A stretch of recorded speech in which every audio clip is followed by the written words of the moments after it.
Hello. Alright. Is that all working? Good here. Microphone working? Hello.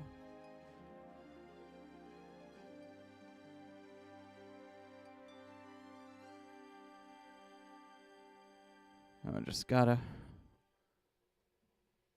do the social media thing.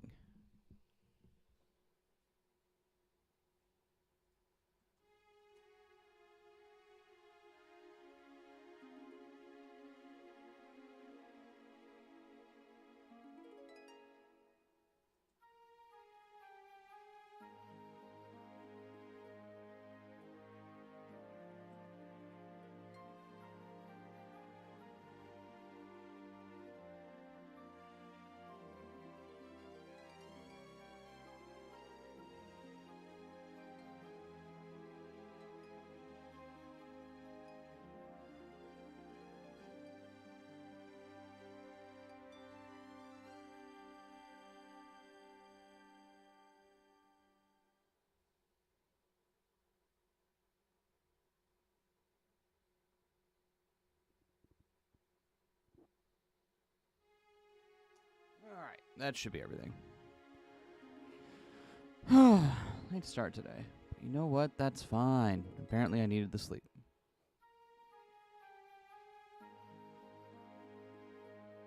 Sometimes that's just how it goes.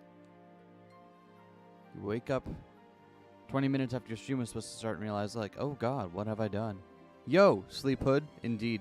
Sleep good? Oh yeah, that too. Hope you're having a good day, Reina. I personally am looking forward to playing more Shibuya, but...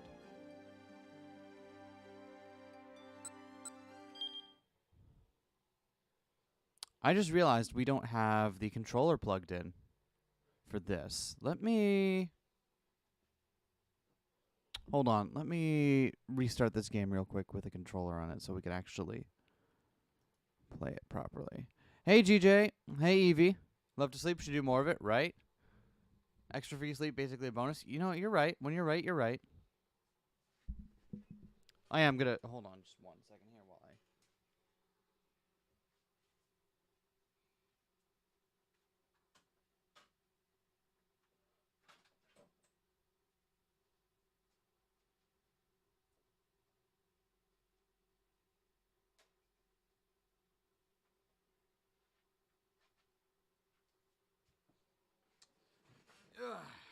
Get my controller plugged in here. Time for Adventures of a Regrettably Skinned Cat. You're right. Hi, Henri.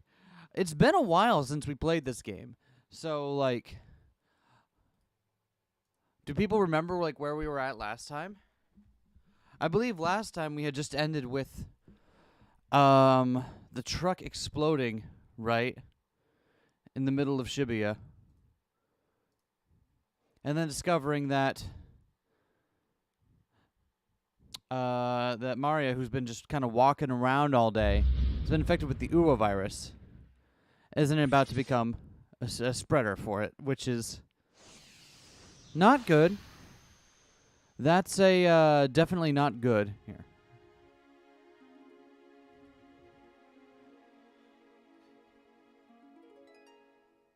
First Impressions article of Digimon Survive, the only complaint they had was panning the camera during combat. Nah. Hey, you know what? If that's the only problem they have with it, then I'm good. That sounds awesome. I love for everything that you've been sharing about how the game sounds so far. GJ, it sounds like it's going to be great.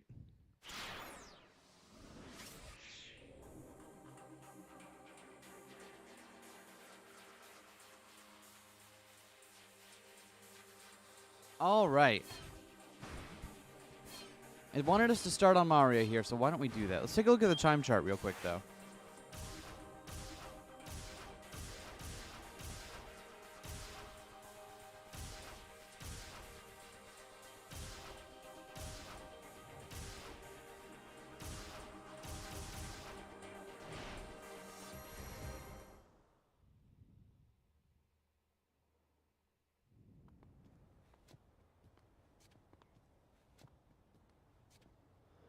All right. I walk counter to the throng of people, heading toward the scene of the explosion. There's a gun pressed against my back, leaving me no choice but to continue marching forward. The explosion happened in Shibuyaku, Jinan 1 Chome, near the intersection of Kowendori and Oregon Hill. There you go. I don't have time for this right now. There's something I need to do. My frantic sense of urgency grows and grows. Kanon, the only clue I have is that name.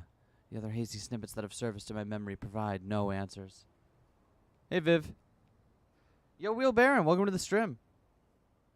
According to the article, negotiating enemies doesn't take a turn. If you fail, they get buffs, so they'll be on the safe side. You can leave them on the brink of death before talking to them. Oh, okay, cool. Please, just tell me, I murmur. Do you know who I am? When the man with the cane doesn't answer, I stop in my tracks. I'm going to start shouting, I warn him. If you want to find out who you are, then do as I say. The barrel of the gun jabs more forcefully into my back. Once we find Hitomi Osawa, you'll remember whether you like it or not. I guess I have no choice but to keep moving then. Are your memories really that precious to you? The man mutters as we start to move again.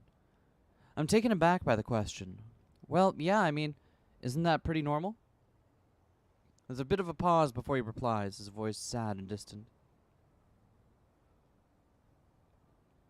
You're not going to remember just the good times, you know. Well, what do you mean? I mean that sad and painful memories are also going to resurface as well. Guess I hadn't really thought about that.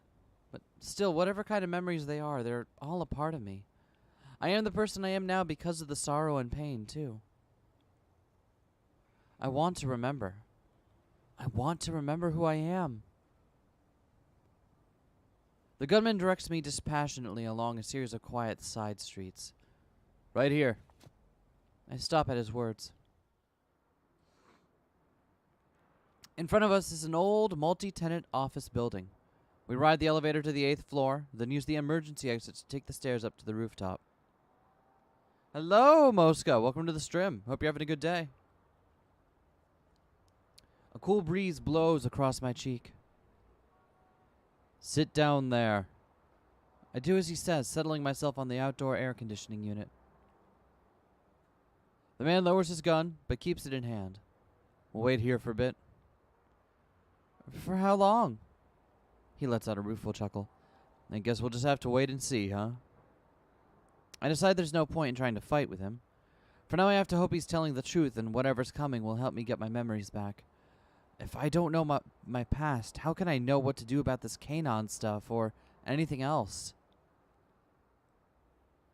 I stare up at the sky as I wait for whatever this assassin is waiting for.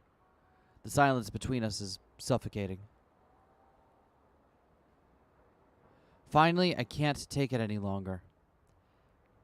Hey, so I think this is yours. I hold out the notebook I picked up earlier. The man's surprise is plain on his face. Where did you get that? I saw the picture inside. He snatches the book out of my hand. Then he flips through it, looking sad. I'm afraid that another agonizing silence is about to descend when he speaks at last. This is a picture of me and my childhood friends. His voice is low and quiet. We were inseparable back when we were kids. The boy here, he liked to fiddle with machines, always doing things like taking apart radios and whatnot and putting them back together. He's a total bookworm too, so he got picked on a lot, but I was always there to save him from the bullies. All of a sudden, the guy's in a sharing mood, I guess. I can feel his aura of murderous rage starting to abate. The girl here was the same age as us, but she felt more like a big sister. Whatever stupid things my other friend and I got up to, she always was willing to laugh it off. Alright, are we the nosy sort? Do we want to know more, or do we want to just stay quiet and keep listening? Let's just stay quiet and keep listening for now. I decided to stay quiet and keep listening. We both had a thing for her. A bashful little smile comes to his face.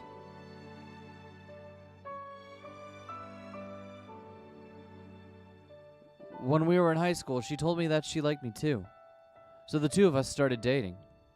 But I just have to ask, what about the other guy? He never said anything. I'm not sure how he felt deep down. Oh, all right. So then is she your wife now? No. We broke up not too long afterward. The man carefully slips the notebook into the pocket inside his jacket. Well, how come? It was nothing in particular, really. Things just didn't work out. He lets out a little chuckle, then stands up and brushes the dust off his pants. He looks strangely lonely.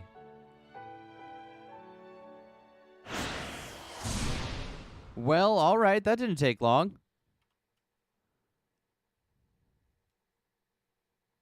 I guess we don't get to learn more about this dude. Well, let's pick a new route to start in on then. Let's check in on Osawa. Since his route has all the sci-fi stuff going on, the virology stuff going on. I don't want to know how people feel. All I want to know is what viruses feel. I prefer viruses because they make no move to encroach on me from the other side of my microscope. They leave me free to let my thoughts wander as I wish. And while it may be true that I say I understand viruses, I've never been able to understand my fellow humans. I don't know them. I don't know a single fundamental thing about them. This game had funky bioterrorism? Oh yeah, it still does. With Tonica dead, trying to use the backup passwords for the fingerprint scanner had become a hopeless endeavor. The only remaining means of gaining entry into the storage area was to issue an emergency unlock request to the electronic lock manufacturer. And in order to do that, they needed approval from the 6 members of the board of directors.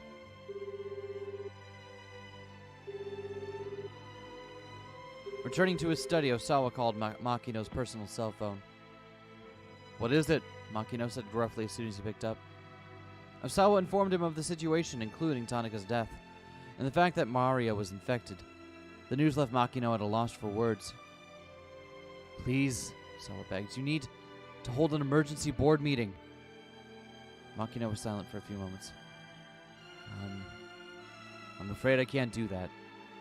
Well, why not? Aren't you just going to sit by and let my daughter die? Osawa raged. And not just her. If Maria goes symptomatic...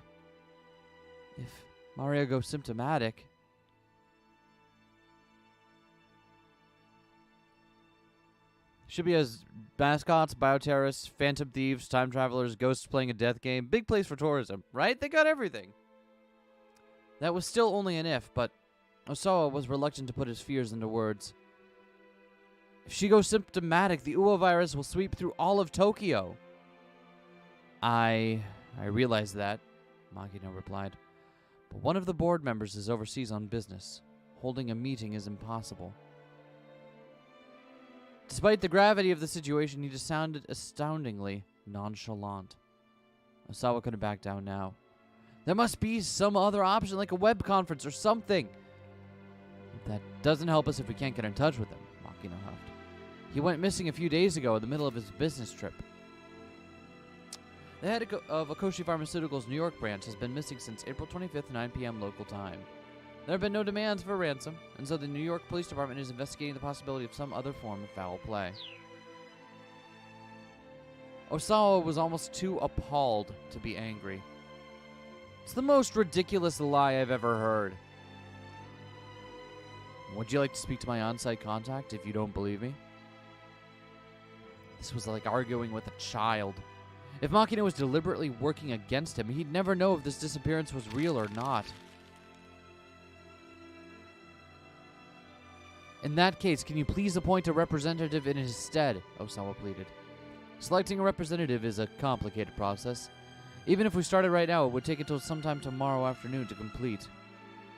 Tomorrow afternoon. By then, it would be too late for any of this to matter. Sir, can't you see how absurd the things you're saying are? What would you have me do? Makino barked. These are the realities of corporate politics. I understand, sir. You will Do nothing for my daughter. That is what you are saying. That is not what I am saying, Makino replied. Look, I'll see what I can do to appoint a representative more quickly. He hung up.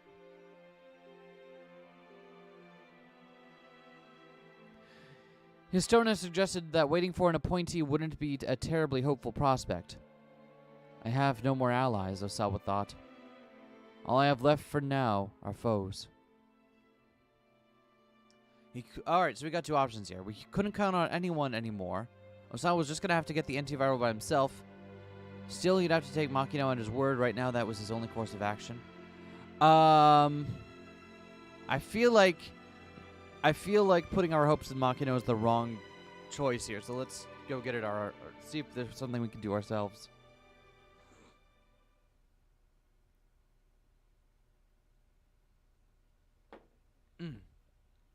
He couldn't count on anyone anymore. Osawa was just going to have to get the antiviral by himself. Tanaka might be dead, but there still must be some way to get that lock open. Taking extra care to avoid the notice of the detectives, Osawa snuck out of the house and headed for the garage. God damn it!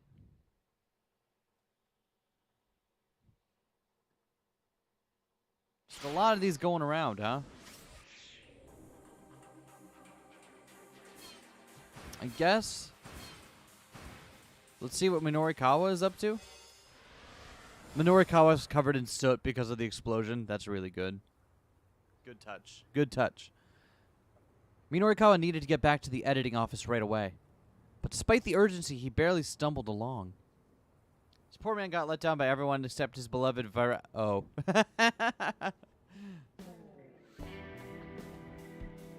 He was swaying on his feet, only half aware of where he was even going. Oh, is this some sort of twisted joke? He just couldn't accept that Toyama was dead. He let out a lifeless sigh. A cynical smile crept onto his face. The man always did insist on having his own way, killing himself. Back when he was still a novice reporter, Minorikawa had written a piece about a middle school girl who'd committed suicide. The school had made a statement denying that bullying had been a factor, and so most of the media had reported that she had suffered a nervous breakdown over entrance exams. A period of mental illness manifesting as panic disorder, stress-induced anxiety, or the like. The term is commonly used to refer to serious health issues such as schizophrenia or bipolar disorder, manic depression, as well as the buildup of more minor stresses as a part of everyday life. Because it is so broadly and vaguely defined, it is generally avoided in psychiatric contexts. But something about the case had kept nagging at him.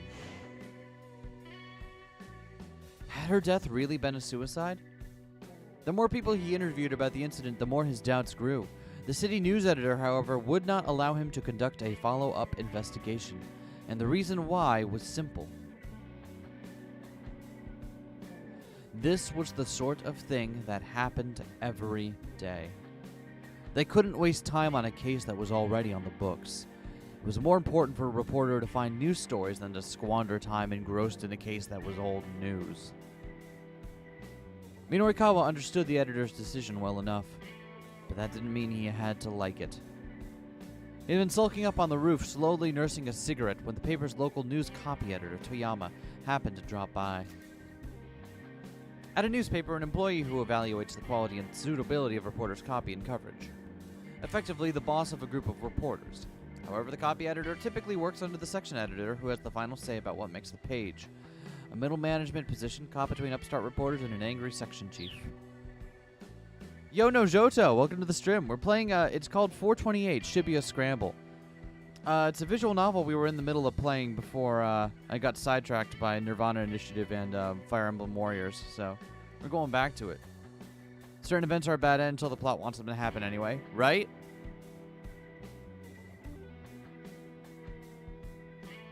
You've heard of it? Oh, I mean, I'm sure you have. It is phenomenal. But we're also starting at like the 80% point. But it's still really cool. Like, stick around. Maybe it'll sell you on it. Did they say no to the follow-up interviews? Toyama asked. About that girl's suicide. That girl The name of the girl who killed herself was Chiharu Fuyutsuki. After reading her diary, Minorikawa became convinced it wasn't an ordinary suicide. 6 years from now, Minorikawa will run into a certain teacher, and the investigation into the student's death will be reopened, but that's another story for another time. Yeah, Minorikawa expelled a plume of his smoke along with his sigh. Nothing tasted quite as bad as a cigarette when he was down in the dumps. Chunsoft is probably why I've heard of it. Yeah, it's another Chunsoft game. So what are you going to do? I am not going to do anything, Minorikawa said. Editor told me no. Oh, editor said not to? You sound like a child. The rebuff made Minorikawa's temper flare. There are other interviews to do. I want to follow up on this, but there isn't any time. You dumbass! Toyama hauled off and hit him right across the face. Oh, damn. Again, I feel like we haven't played this game in a while, so we haven't had a chance to mention it, but the photo composition of the stills they use for this game is phenomenal, actually. What happened to I write what I feel in my heart? That's the one thing I refuse to back down on. What happened to the guy who used to bitch at me like that? Toyama's words hit their mark with painful precision. The interviews aren't over until you have what you need. No, you refuse to let them be over. You go after the truth no matter what anyone tells you. Isn't that what being a journalist is all about? Minorikawa scowled in chagrin. The man was exactly right. Until you have what you need. Those words had stuck with Minorikawa ever since. In fact, he'd quit the paper to become a freelancer because he couldn't do his job the way he wanted while trapped in that hierarchy.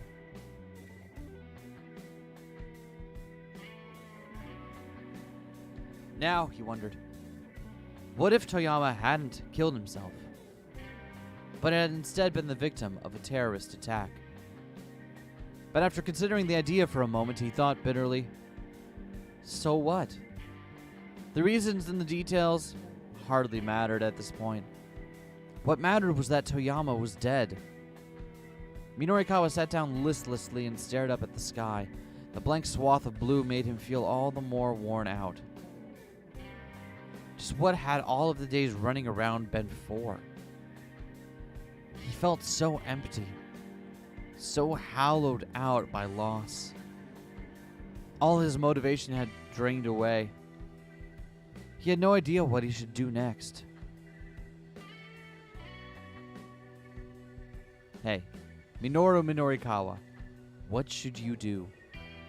He tried to listen to his inner voice. How far into the game are we? We are like 80% of the way through the game at this point, Nojoto. We are... Thank you, Vivian. It is relatable. We are like in the final acts here. I think this is either the last segment, not the last, like the last hour block, or the second to last hour block. One of the two. Alright. You've forgotten your passion. You need to get that back. Stand up right now. You just need to forge ahead. Stand up right now. Yeah. That was his only option, really. He couldn't just let things end like this. And he still didn't have what he needed for his articles, so... Minorikawa took a deep breath, readying to get back on his feet. Before he could, however, a young man stumbled across his path, taking a nasty fall on the pavement. Oh, damn, that hurts! The youngster scrambled back to his feet and turned to Minorikawa with a snarl. What are you looking at, pal? The young man clutched a piece of timber like a club. There was a nasty gleam in his eyes. I'm not looking at anything, Minorikawa sighed. I just happen to be looking in your direction. Shut your yap and apologize, bitch! Now! The punk raised his cudgel. What for? You tripped me, man. Ain't you gonna apologize for that? The kid had stumbled all on his own, but was probably too embarrassed to admit it. Guess he's got to vent his anger at someone. Listen, kid, Minorikawa said. It's not my fault you're such a klutz. The hell you just say to me? You got a death wish, pal? With a murderous glare, the punk advanced on him, brandishing his weapon. Hey, Minorikawa said. Huh. Is it fun hitting people with that thing? The corner of the punk's mouth curled up. Oh yeah, it's real fun. Only a dumbass beats people with their bare hands. You just wind up hurting your fists after all. If you're gonna enjoy some violence, you gotta have yourself a weapon. Huh, I see. In that case, maybe give it a rest with that stick, yeah? Huh? What for? The punk scowled in irritation. Don't get me wrong, Minorikawa said. I'm just saying there have to be better weapons than that. Something that could take a man down in a single blow. The kid stopped to consider Minorikawa's words for a moment. Shibuya's vibes are phenomenal. Still appreciate how deliberately he leans into the silliness in a way a lot of other FMV and similar games seem to just stumble into. Right? Like, I don't know if the word for it is going to be FMV because there's like been 2 or 3 sections with actual video in them so far, but like the photorealistic vibe to it, right? It leans in very heavily to how silly that makes the genre, and it works well. I get you. Yeah, you might be right about that. I think I have just the thing. Might as well go with my usual. But it's an FMV in spirit, right? There's got to be a better word for it, but yeah, it's in spirit it is. He tossed away the piece of wood on the side of the road. Don't you go anywhere till I get back. You got it? Yeah, sure thing, dude. Juxtaposition of wacky VN antics with the live action footage. Exactly. Minorikawa watched as the punk headed back the way he'd come. Man, he murmured, what a dumbass. Looking around, he spotted a taxi parked close by. It was Kimizuka. Do you need a ride, sir? Kimizuka asked. All politeness as he opened the back door. One could call it school theater corps. You're right. You're absolutely right. I'm surprised I haven't heard. Like, I'm sure it exists, right? I'm just surprised I haven't heard of another game that's taken this approach to a sound novel or VN. If you head into that publishing office again, it could get you there in 10 minutes. Kimizuka's driving was as smooth as always. He wove his way skillfully through the series of back streets. And there was some big explosion earlier, he explained. The main roads are all gridlocked. Yeah, Minorikawa muttered. I was there when it happened. Oh wow, really? Well, I'm glad to see you're not hurt then. Still, what a terrible thing. That minivan. I hear someone was inside it when it exploded. Not sure if you were aware. Yeah. Yeah, I'm aware. Ho ho ho. Nothing gets past a reporter like you, I see. Kimizuka flashed Minorikawa an approving smile through the rear view mirror. How much have you heard then? Rumor has it that the person who died was a middle-aged man. Oh, huh. Yeah, we taxi drivers tend to hear quite a bit ourselves. Kimizuka chuckled, but Minorikawa just cast his eyes down forlornly. You look tired, sir. Yeah, I guess so. His reply was barely audible. Suddenly, someone rushed out into the street right in front of the cab. Look out! And then Achi fucking dies. There was a heavy thunk as the taxi crashed into the pedestrian. Screeching to a halt, Kimizuka and Minorikawa jumped out of the vehicle to find a young man splayed out on the street. Hey, the driver called. You all right? The fallen pedestrian was practically still a kid, and he wasn't moving. Kimizuka hunkered down and jostled his shoulder, and then his expression stiffened in alarm. Minorikawa checked the young man's pulse, but couldn't detect any heartbeat. No, Kimizuka said. This is... Tears began to well up in his eyes. Minorikawa turned to him in surprise. You knew him? I did. Kimizuka cradled the young man in his arms. I'm sorry, but you'll have to find yourself another taxi, he said. I'm going to turn myself in to the police. Looking down at the boy's unmoving form, Minorikawa felt a pang of guilt. No, he said. I'm the one who's asking you to drive around so recklessly all day. This is on me too. But I'll go with you to the cops. The two men decided to head to the station together to surrender themselves. There probably wouldn't be time to work on writing articles while they were being interrogated, but that was just how it would have to be. This was the right thing to do. Minorukawa just had to keep telling himself that, knowing that it was the truth. Waiting for the hopefully inevitable modern-day photo sound novel, but instead of live actors, it is posable mannequins with face photos stuck to their heads. God, that sucks. I hate that. Well, I think we know what the hint here is, right? Don't let Achi wander into the middle of the road.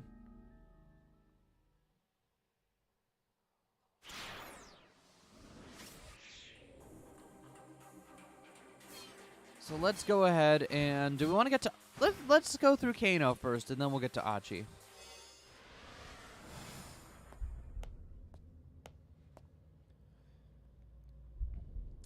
Arriving back at the Shibuya precinct, Kano hurried to the interrogation room.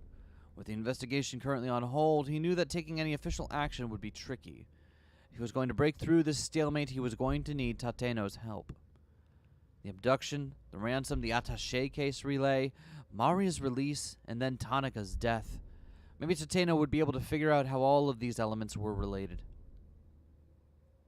Creepy stop-motion VN should be a thing.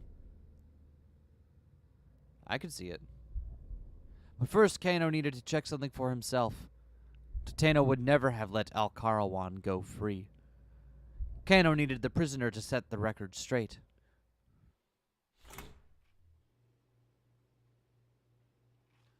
Al-Karawan sat in the precinct interrogation room looking brazen and cocksure. One glance at his face and Kano was reminded of what had happened to Sasayama. Fresh anger smoldered at the edges of his mind. There were two detectives already in the room. It seems he wasn't made privy to the details, one of them told Kano. Sounds like they were following orders, carrying that attaché case around, the other added. Kano sat down across from Al-Karawan.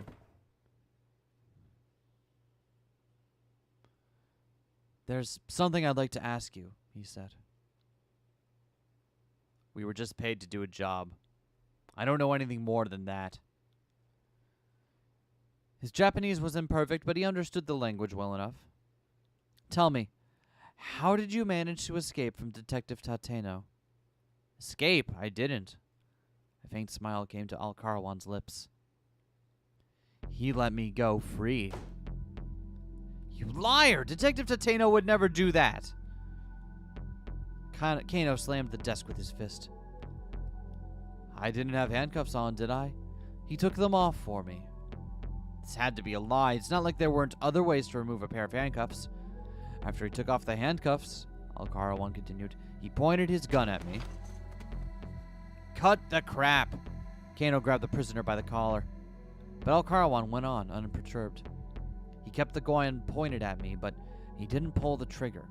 So that's when I ran.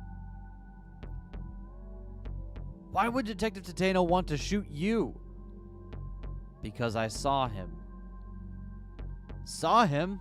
Saw him do what? Let me tell you something interesting, Al-Karawan said sardonically. There was that girl who was carrying the ransom, right? Kano pictured Hitomi standing anxiously beside the statue of Hachiko. That guy Tateno was trying to kill her. In a fit of rage, Kano drove his fist into Al-Karawan's face. His colleagues rushed to interpose themselves. Kano, calm down. Knocked to the floor, Al-Karawan gingerly fingered his split lip. And after I gave you such good info, too, he grumbled. Detective Tateno was assigned to protect Hitomi Osawa, Kano shouted. You can't expect me to believe you're rubbish. He lunged around the table, ready to throw another punch, but his fellow detectives held him back. Al-Karawan looked away indifferently. It's your Detective Tateno you should be arresting, not me. That girl is going to get killed.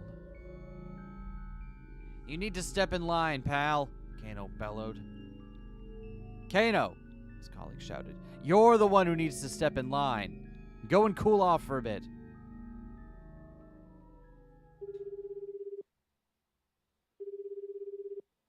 Expelled from the interrogation room, Kano immediately pulled out his cell phone and called Tatano's number. Please pick up. He clutched his phone tight, pleading under his breath. Rubbish, governor. He's not the type to sell flags on Boxing Day. Oh, different. Got it.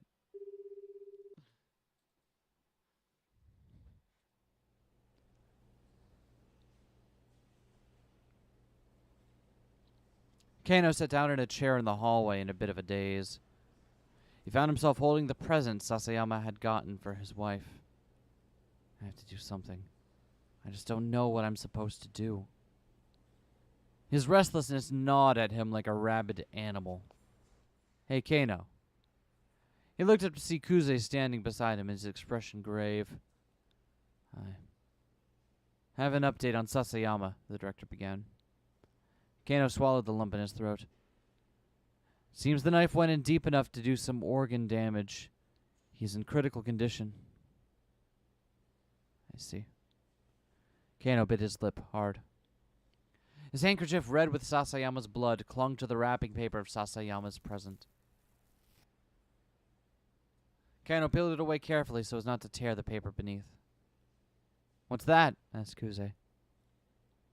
Sasayama had me hold on to this for him. It's a present for his wife. Ah, I see. I'm sorry, Director Kuze, for ignoring your orders. Kano's eyes remained fixed on the gift as he spoke. When you get down to it, none of this would have happened if it weren't for me. Some kind of punishment was surely headed his way for acting alone as he had. He probably wasn't getting out of this one with a simple written apology. When public servants are negligent in their duties or violate regulations, they can be punished with a warning, a formal reprimand, a reduction in pay, suspension, or dismissal. In the case of a warning, in addition to the remonstration from a direct supervisor, the individual must also submit a formal letter explaining the relevant details and assuring it won't happen again.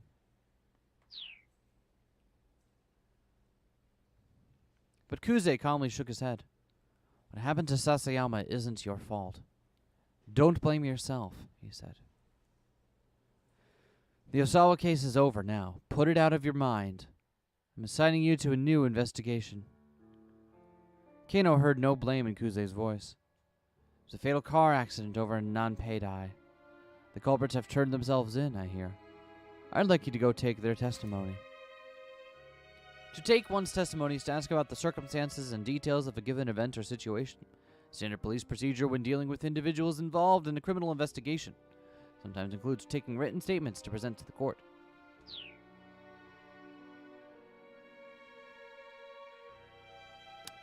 Ordinarily, Kano would have objected to such an arbitrary change in assignment. Punishment or no, he would have begged to stay in the Osawa investigation even if it was officially on hold. But now his heart just wasn't in it. Understood, sir, he said with a nod. Kuze handed him a briefing on the accident. It was a taxi driver and his passenger who'd surrendered themselves to the police. Kano leafed through the paperwork as he headed for the interrogation room. Being immersed in the hustle and bustle of the Criminal Affairs Division felt like a return to normalcy. The events earlier in the day gradually faded from his mind. And while part of him wanted to hold on to the sense that he'd been in the midst of something unusual, something important, his lingering regrets were soon buried under the clutter of the day-to-day.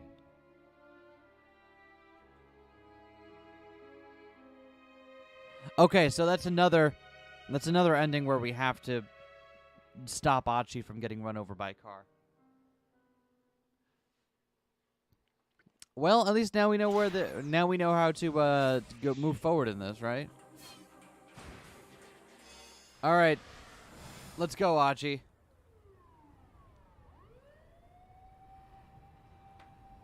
Achi could hear the ambulance and police sirens wailing on the main road. He looked down at Hitomi slumped on a park bench beside him. "You sure you're not hurt?" he asked quietly, offering her a bottle of water. That's my quiet voice for Achi. "I'm okay." Hitomi took a sip from the bottle. "Thank you. I think I've managed to calm down some." Some of the color had finally returned to her face. So, Archie began hesitantly. Inside that minivan. Maria wasn't in there. There's relief in her voice, but also a note of pathos. I got a look in through the windshield. There was a man laid out on the back seat, but nobody else. The dark cloud lifted from Archie's face. So it wasn't your sister? No, I didn't see his face. Just that he was wearing a business suit. Archie felt the tension ebbing from his body. That's good then. That it wasn't her. I'd been worried. It was a shame about the poor devil who had been killed, though. Who was it, and why had he been there? So I guess now we're out of leads, Hitomi murmured. She hung her head. We could try the surveillance center again for now, Archie said. It'll probably give us better odds of finding your sister than just walking around. I guess you're right. Shall we then? Hold on. Archie had a sudden flash of inspiration. My house is a lot closer from here. Maybe I should ask my dad if we could check the cameras from home. You can just do that? Sure, we have the same system at our house. I'm sure my dad will let us use them. You know, my dad's just casually got a way to spy on all the Shibuya in his home. That's natural. It's like Batman. The two got up and headed for Endo Electronics. Archie decided to let his father know that they were coming. He turned on his phone as they walked along. He'd had it off for a while, so first he checked his voicemail. There was one message. Wondering who might have called, he played it back. Is this Archie Endo's personal cell phone? This is Dr. Saiki from Shibuya Central Hospital. Seiichi Saiki, heart specialist and Suzune's attending physician. A preeminent surgeon who has successfully performed the Batista procedure, wherein the left ventricle is reconstructed after a third of it has been removed. Archie's expression stiffened. He pressed the phone closer to his ear. There's been a sudden change in Suzune's condition. I tried calling her home as well, but I got no answer. Archie felt the edges of his vision growing dim. As her brother, it would be good if you could come to the hospital as soon as possible. It's...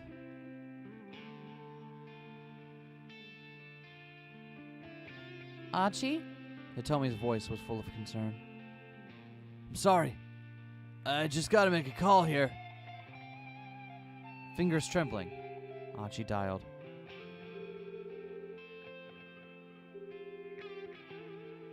The phone rang several times before switching over to the answering machine. Damn it, where the hell are you, Dad? What's wrong? Hitomi asked. It's Suzune. It sounds like things have gotten pretty bad. Well, then we need to get to the hospital right away, Hitomi said. She sounded as anxious as Archie was. We can't go yet, Archie shook his head quietly. First, we have to save your sister. Hitomi bristled angrily at that. What are you talking about? She grabbed Archie by the arm and shook him. Right now, you need to be thinking about your sister. I can't. I made a promise to Suzune. A promise to help people and see things through to the end when something important is on the line. He struggled to get the words out. If I break that promise, then I really am no good to her. But Hitomi didn't look like she was going to back down. Oi, get back here! A threatening shout rang out from nearby. Archie looked around, startled, and saw a boy about high school age bolting out from behind a building on a side street. Several slightly older young men were hot on his heels. Archie knew their faces all too well. They were all members of SOS. They caught their quarry just before he could make it onto the main road. Gotcha, newbie. So the kid they were after must have been a member too. Let me go! Oh, we'll let you go, all right. After you pay up. One of the young men snatched the boy by the collar and shoved him against the wall of a nearby building. Ow! The boy's face scrunched up. What are you talking about? Playing dumb, huh? Interjected one of the onlookers. We told you that members all have to pay monthly dues, yeah? The privilege of getting to call yourself SOS don't come free, after all. Archie felt his blood boil. SOS was trying to pull a shakedown on this new kid under the guise of calling it dues. Shakedown is slang for extortion, a full-fledged crime. Naturally, the direct shakedown, give me all your money, punk, is quite unpleasant, but more roundabout ways of being shaken down can leave a bad taste in one's mouth. Someone who was surrounded on the street by 8 people in pompadours who said, begging your pardon, but could you please hand over your money, might suffer no physical harm, but would still be the victim of a shakedown.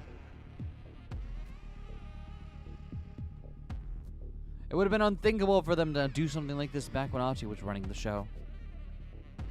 Hey! He barked. Let the kid go! He marched toward the group. Say what now? They turned to look, their faces immediately going pale. Oh, hey, Archie. Let him go! Archie focused his glare on the fellow holding the kid until he released his grip. You guys always go around doing stuff like this? None of the gang members answered. They merely turned their gazes glumly to the ground. Hey! Archie turned to the younger boy. Since when have they been doing this? Of course, he realized there was no way the newbie would be able to tell him. Mind. You can go. Archie gestured toward the main road. The boy was quick to run off. Archie waited until the boy was gone before turning back to the others. Does Susunu know that you're going around collecting dues like this? He asked. Man, we don't gotta tell you that, one of them muttered. Not since you deserted. What'd you just say? Archie leaned in close, getting right in the guy's face. He was met with a defiant sneer. This ain't the old SOS anymore. Not the old SOS. Archie thought back to the other gang member he'd run into earlier with the malicious gleam in his eyes. That guy. Pretty sure he said his name was Kiryu. Back when Archie had been with SOS, he'd never let a guy like that get away with acting all high and mighty. Now it seemed like all these young fellows were ready to follow suit, eager to take him down a peg. You're old news, pal. Ain't your business to tell us how to do things. Archie felt a confusing flood of anger and sadness that he couldn't quite control. I'm not messing around here, you guys. He grabbed the nearest punk by the collar and hefted him up in the air. Then someone shouted from behind him. Hey, what are you doing? Oh, no, that's not him, dummy. Hey, what are you doing? You know, I get that they're mad at Archie, but I feel like antagonizing the one and only Mean Clean might not be a good idea. Right? Like, if there's anyone in the neighborhood qualified to take him out, it's gonna be the one and only Mean Clean. Archie put the guy down and turned around to see Susumu standing there. Mind telling me what's going on here, Archie? Susumu flashed his underlings a sharp glare. They immediately took to their heels. Let's not race after them, because that'll get us run over. Just what the hell was going on with SOS? Archie needed to talk to Susumu. Just what the hell was going on with SOS? Yeah, that's what I said. I asked what was going on here. There's a threatening note in Susumu's voice. That's what I want to know. What the hell happened to SOS, man? Susumu's face twisted with displeasure. You're an outsider now. That's none of your business. I don't give a damn if it's my business or not. When I left you in charge of SOS, You shut your damn mouth, Susumu roared. Yeah, that's right. You left me in charge. So don't you dare give me any lip about how I run things.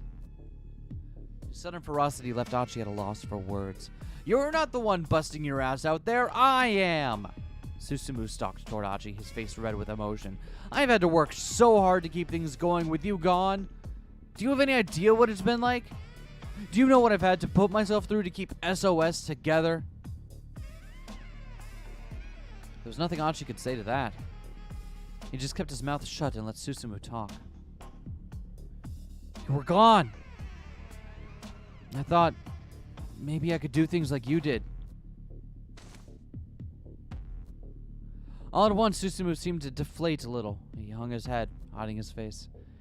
And if I couldn't be like you, then... Hey man, I get it. And I'm sorry. But Susumu kept his face averted. Please, he muttered. Stay out of our business. Desperately need Archie to just say fucking it at some point and say something like, "There's so much filth inside you, I must clean your organs by hand." I can see that.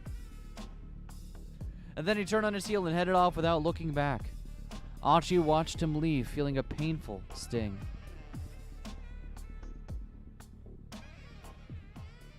Well, hey, we're no longer going to die by car accident. That's good. Good job avoiding that, Archie. Archie? Hitomi asked after Susumu was gone. You sure you're okay leaving things like this? Archie shrugged heavily. Susumu said he's doing what he can. It's not my place to butt in. He turned his back on Hitomi.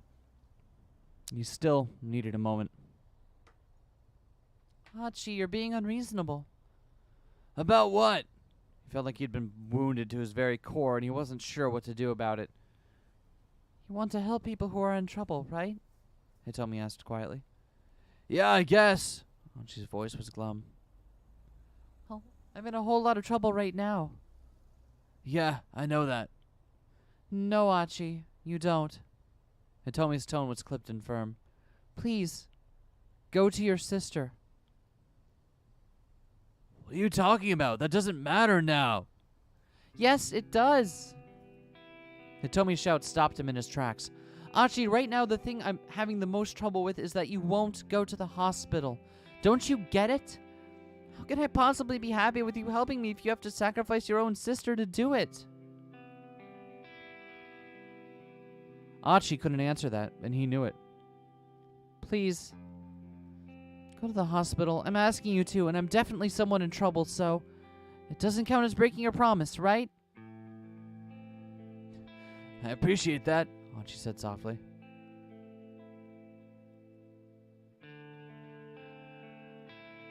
And I'll remember it when this is all done. So how about we drop by the... Let's go... So yeah, how about we drop by the hospital for a bit? The emotions Archie had been trying to hide now came welling to the surface. We'll go see Suzune, and after that we could go look for your sister. Would that be okay with you? That would be more than okay with me. And at long last, Hitomi smiled at him.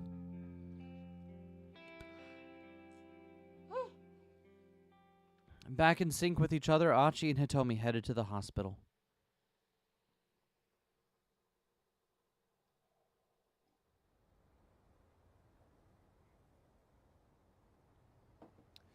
Shibuya Central Hospital was one of the foremost general hospitals in Japan, outfitted with top-notch medical facilities and staffed by highly skilled personnel. Individuals like Suzune with rare blood types were sent to the hospital from far and wide because of its cutting-edge hematology center. Oh, hold on. The hospital division that deals with blood. Its goal is to provide high-end care to patients with blood disorders, including blood screening, treatments, transfusions, and the management and supply of blood products, and other related services. Blood.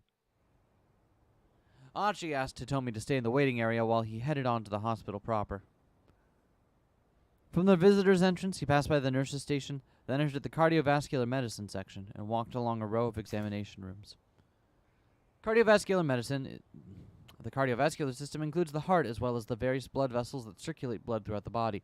Cardiovascular medicine deals with the heart and blood issues such as angina, heart attacks, heart failure, irregular pulse, and the like.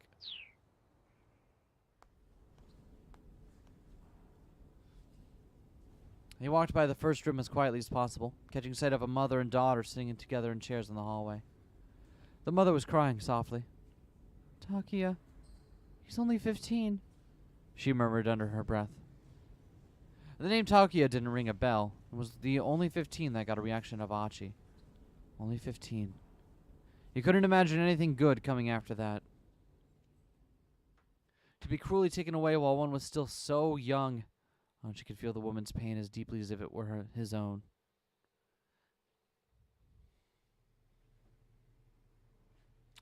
When he reached Suzune's room, Dr. Saiki, the attending physician, explained her condition. The doctor did his best to keep his explanation simple, but Archie was too worked up to process much of what he said. He did manage to wrap his head around a few things. At around 10 o'clock that morning, Suzune had a seizure. For a while it had been touch and go, but finally her condition had stabilized. However, since she hadn't regained consciousness yet, she wasn't allowed any visitors. That was the gist, as far as Archie could tell. "Well, what's your father doing today? He still hasn't come by," Dr. Psyche said. Archie wasn't sure what to tell him. It was certainly odd. There was no way his father wouldn't have rushed right to the hospital if he'd heard Susanne had taken a turn for the worse. "I'll give you a call when she's woken up, but for now you can head on home for the day, alright?" "Alright, please keep a close eye on her, Doctor." Somberly, Archie went to find Hitomi in the waiting area.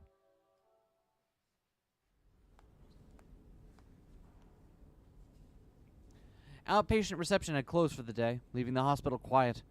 His footsteps echoed softly in the corridors. Then as he walked along, a peculiar sound drew his attention, come from over by the base of a nearby stairwell. Archie took a peek around the corner.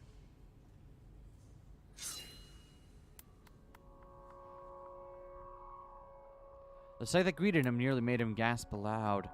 In the dim light ahead, he saw Kanon, and she had some white guy pressed against the wall, knife to his throat. I love the way the look at I forget what his name is, but look at the dude's shadow on the wall there. Look at the his perfect profile.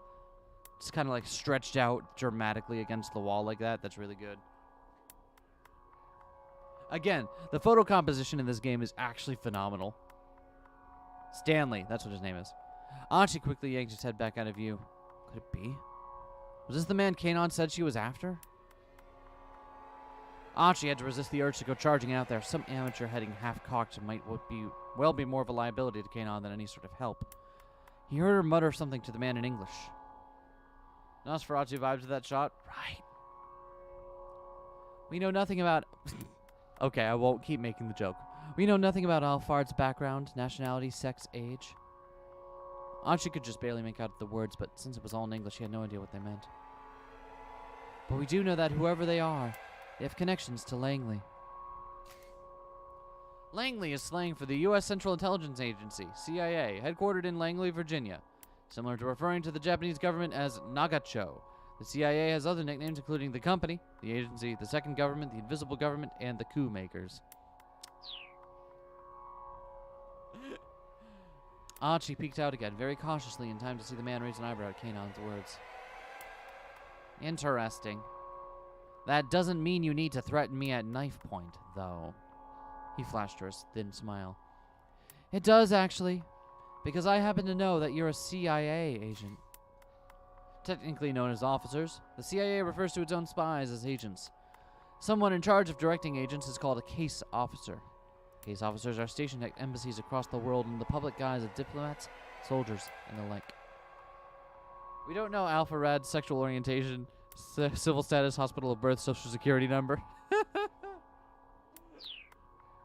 The 3 funny digits on the back. I keep mentally seeing it and thinking Alpha Rad. I need to not. No sooner were Kanon's words out than the man grabbed her arm and tried to hurl her against the wall. Just before her head connected, though, she jackknifed her upper body forward, then planted both feet against the wall and kicked off with tremendous force. Can't believe Alpha Rad rebranded to Alphard right now after the bioterrorism controversy, right?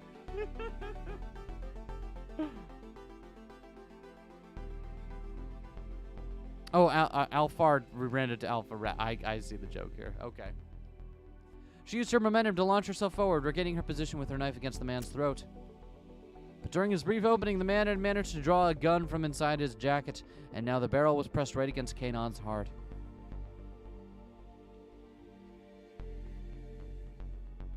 Archie swallowed the lump in his throat. How about we call a truce, Kanon said softly. She withdrew her knife. Yeah, it sounds like you and me are both after the same thing. The man likewise lowered his gun. With a faint smile, Kanon turned her back on him and vanished down the adjacent stairwell. Archie had no idea what had just happened. They'd stopped fighting, though, so this guy probably wasn't Kanon's mastermind after all. If only Archie spoke a little English, he might have been able to follow their conversation. He found himself wishing he'd taken school more seriously. When he looked again, he saw that the man had disappeared.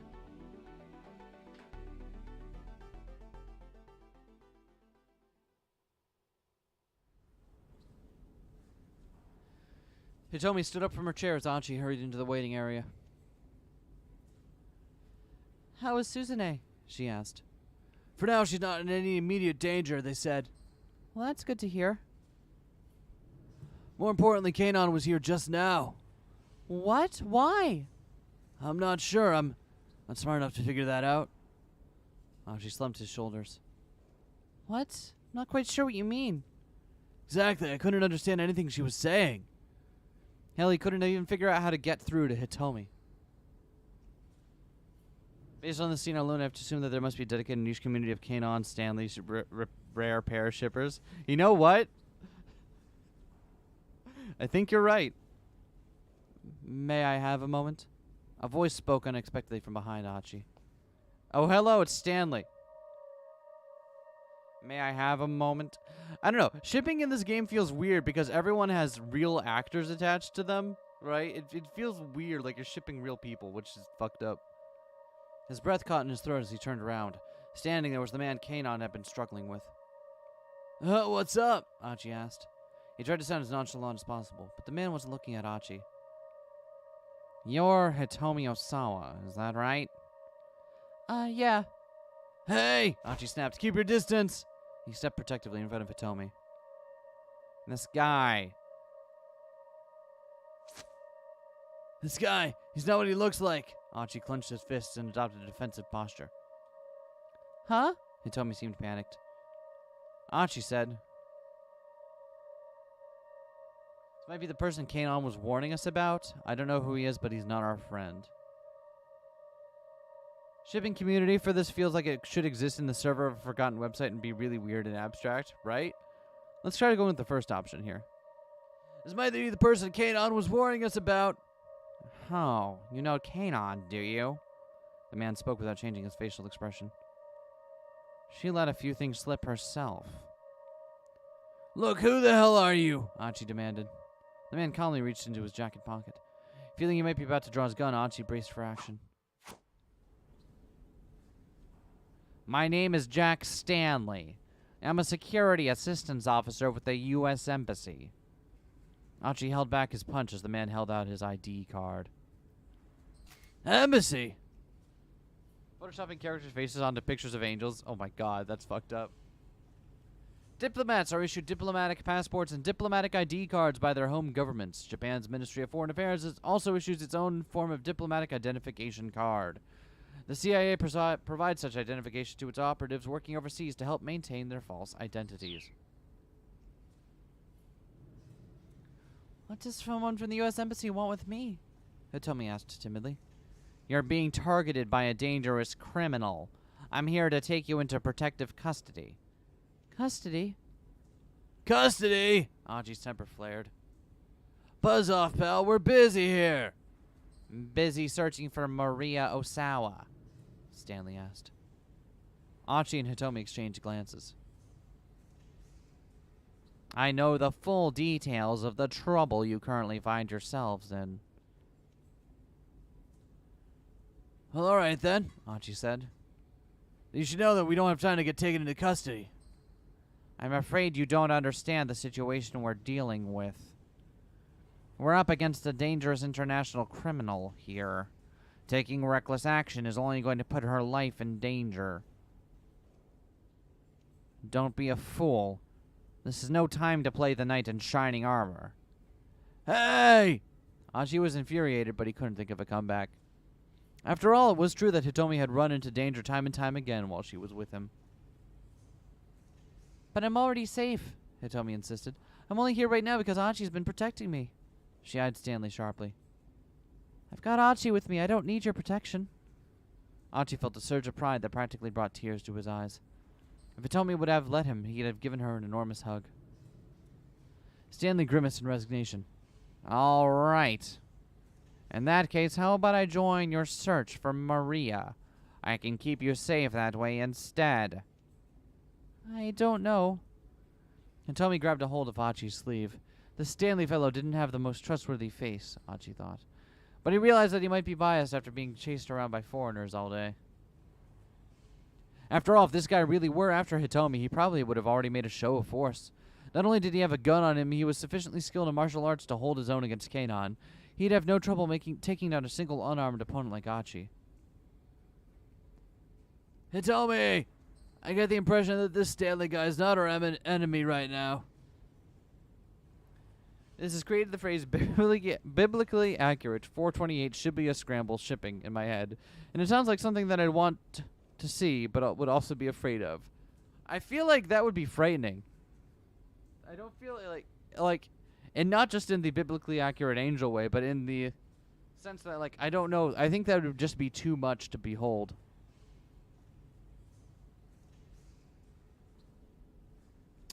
Hitomi gave a slight nod. All right, I trust your judgment on this one, Archie.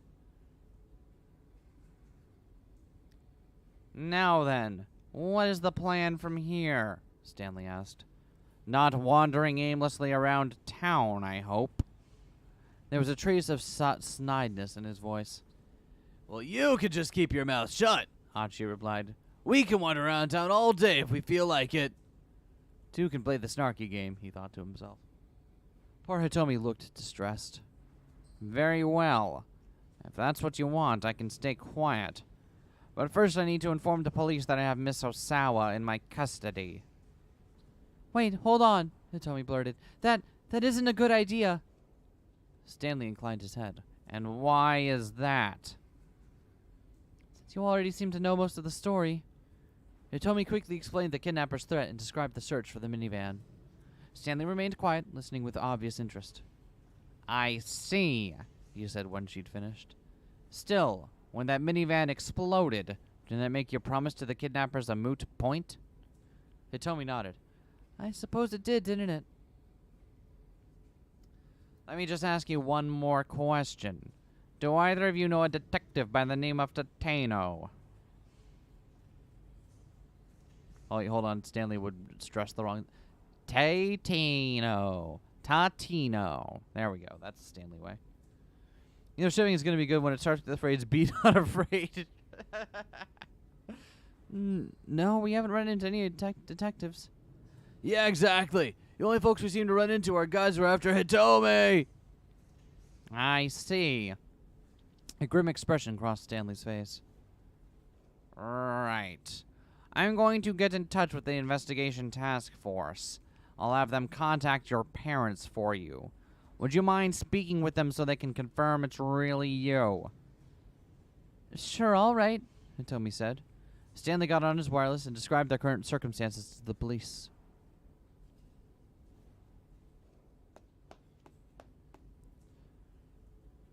Mr. Endo, hold on! Suddenly, Dr. Psyche appeared, running down the hallway. There's something I forgot to tell you, regarding your father. Oh! Archie got a sinking feeling. I got a call from him yesterday afternoon. He asked me something rather odd.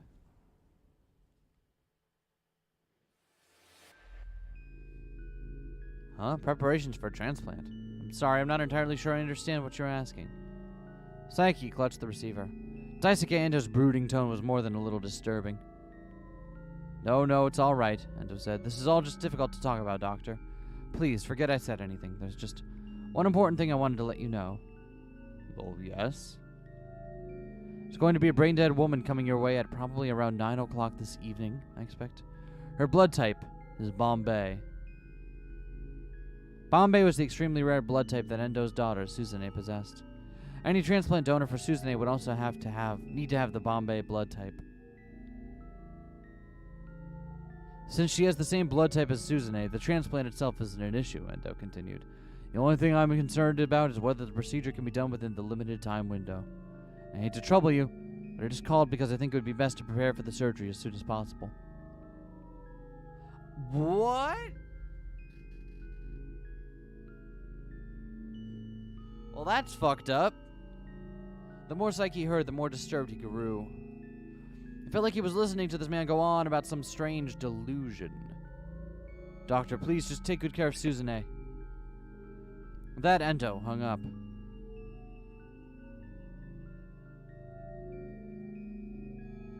Archie kept quiet as he listened to Dr. Psyche tell his story.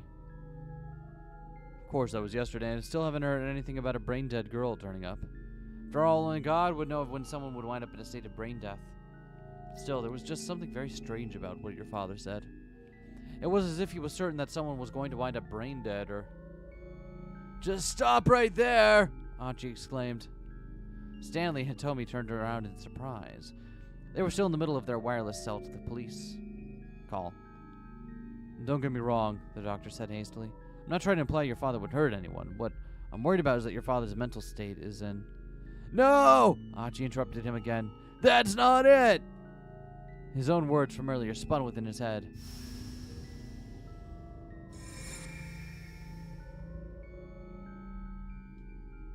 So long as we have these cameras, this guy has nowhere to run.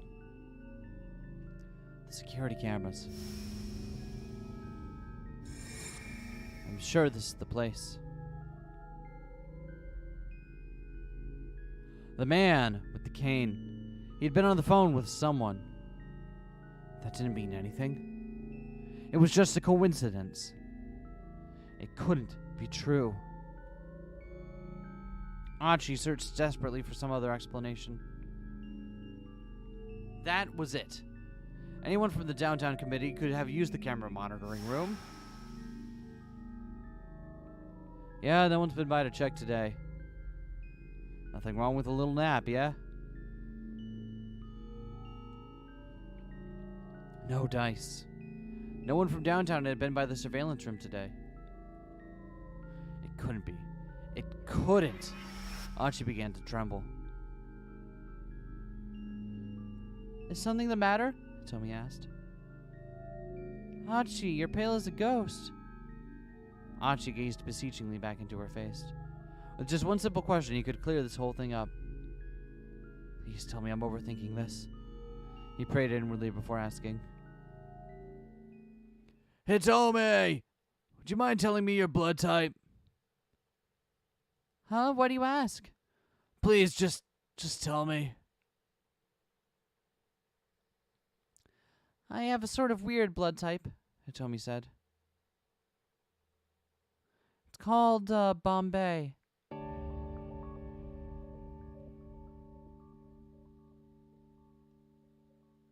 The last piece of the puzzle fell into place. There was no longer any room for doubt. Archie found himself facing a sad and painful truth. Why? Why? With an anguished scream, Archie punched the wall as hard as he could, but his fist still didn't hurt as much as his heart. Dad! Why? Well, that's fucked up. Archie's dad, what have you been doing? To be continued. Oh, hell yeah. Oh, wait, that's at 1635? Really? That's where that branch is? Okay.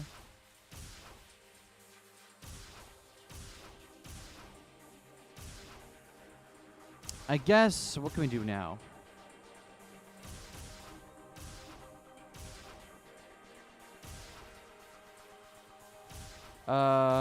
Right. So Minorikawa and Kano's route should now be open, right? That came terrifyingly, tragically, that became tragical, terrifyingly fast. Yeah. Yeah, it did. I guess let's go with Kano next. Because we still have a keep out on Osawa and Maria. But now Kano and Minorikawa's route should be open.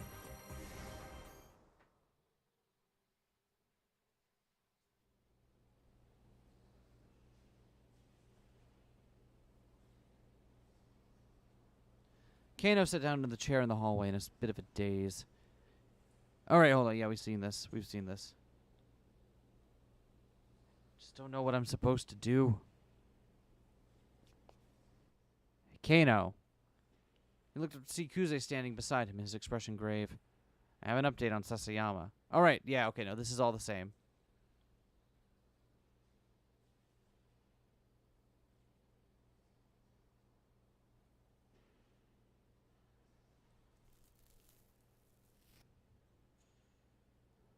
Oh, poor Kano, it's fine.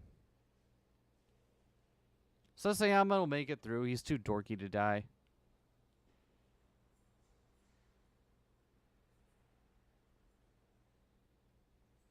Come on, Kano.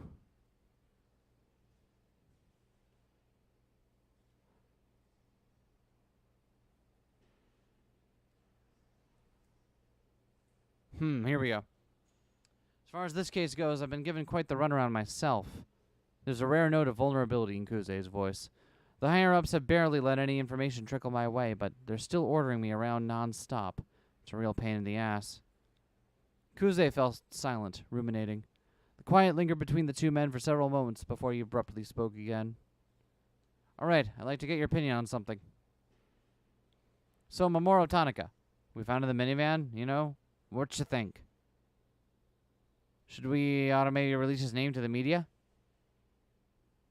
Kuze had slipped into his childish register. He was clearly exhausted.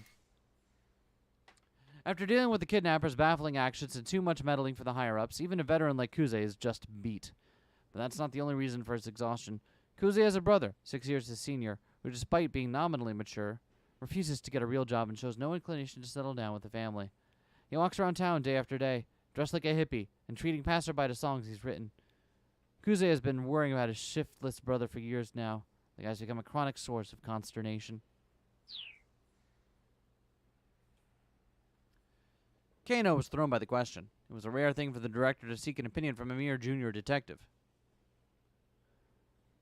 Feels like there's something not too normal about one of Kenjo Sawa's subordinates dying, Kuze went on. Kano had the same thought. This felt too intentional to be a coincidence. So here's the question. Should I get the media involved and try to rush for a resolution, or should I be more cautious? What would you do? About releasing the name? Kano asked. It wasn't such a simple thing to answer. There were so many factors to consider. A tired smile came to Kuze's face. Don't think about it so hard. This is just so I have a point of reference. Tell me what your gut says.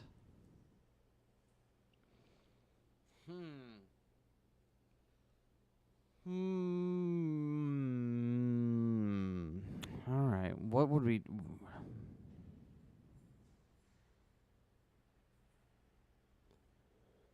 I wonder what happens if we release the name. I kind of want to... I think... Let's do that. I think releasing the name should be all right. There's still a lot they didn't know about Tanaka. The fact that the final stop for the ransom relay was Tanaka's condo implied some sort of connection between him and the kidnappers, but they still had no idea what his role in the abduction might have been. They also didn't have any motive for why Tanaka would be helping the kidnappers in the first place. By sharing some of what they did know with the public, they might be able to garner some new leads. You'd release the name? Well, all right then. Without another word, Kuze headed back toward the conference room.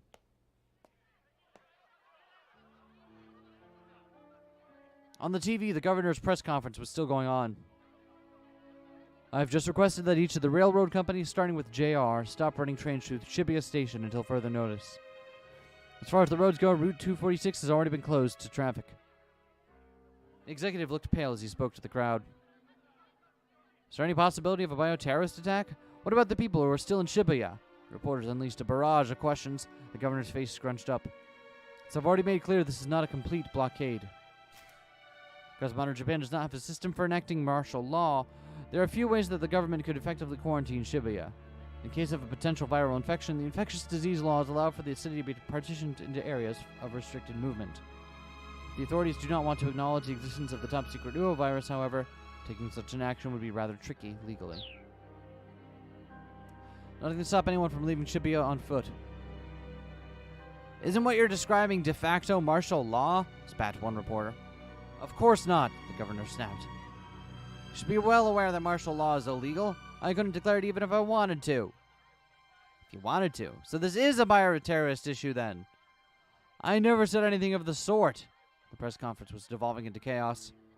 Kano was unsurprised given the circumstances. Still, everyone was doing their best insofar as they knew how. So why not me? Kano thought. Doesn't matter what I do. I just want to be doing something. Just letting time tick by without trying to take action was more than he could bear. Kano. What's the correct option here?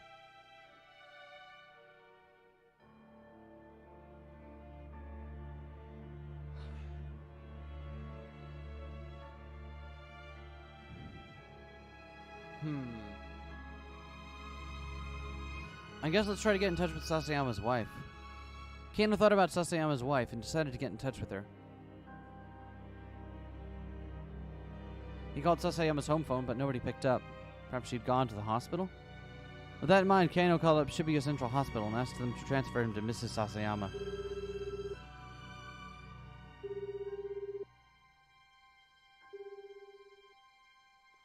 After a little while, a woman's voice came through the receiver. Yes, this is Mrs. Sasayama. Her voice was thin and reedy.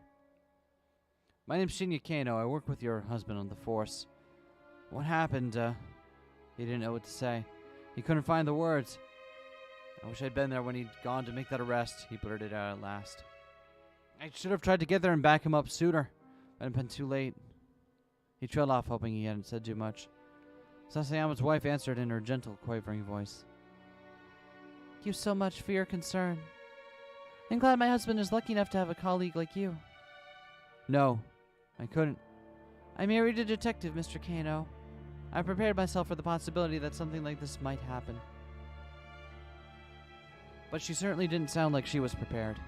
Kano felt a biting pain in his chest.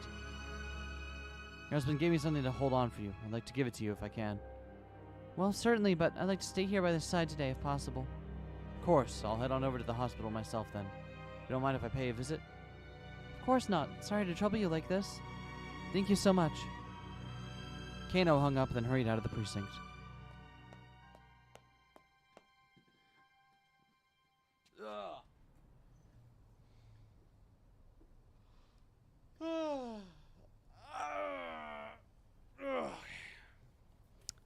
As he was making his way toward the hospital, Kano spotted a girl sitting on the pedestrian overpass. She looked like she was on the verge of tears. Oh hey, welcome to the Dead Dad Club. Concerned, he stopped beside her. Are you waiting for Are you waiting for someone? He asked. The girl simply bit her lip and said nothing. Are you lost? Do you need a policeman? Relatively low crime rate in Japan, combined with other high police personnel numbers in Tokyo, mean that officers, particularly B-cops, often have plenty of bandwidth to deal with more minor issues. This in-game hour is really just the suffering hour. It really is, though. It's like, what if everything just felt awful? Again, the girl gave no answer. Where did you come from? Kano tried. Still, nothing. He had just decided to go and call for a female officer when the girl hesitatingly spoke at last. Heaven Publishing. After a little coaxing, she told him where that was. Turned out it was on the way to Shibuya Central Hospital, not too far from where they were now. Well, why don't I take you there, then? Kano said. I'm already headed in that direction anyway. The girl seemed a bit reluctant at first, but eventually agreed to go with Kano. Eskay's Palliative stretching ASMR stream. Listen, sometimes I'm still not 100% awake yet, alright? I've only had 1 cup of coffee, so I don't know what you want from me. I'm operating on, like, fumes here. Kano parted ways with the girl outside the building where Heaven Publishing was located. He noticed that she hesitated to enter at first, but eventually vanished inside.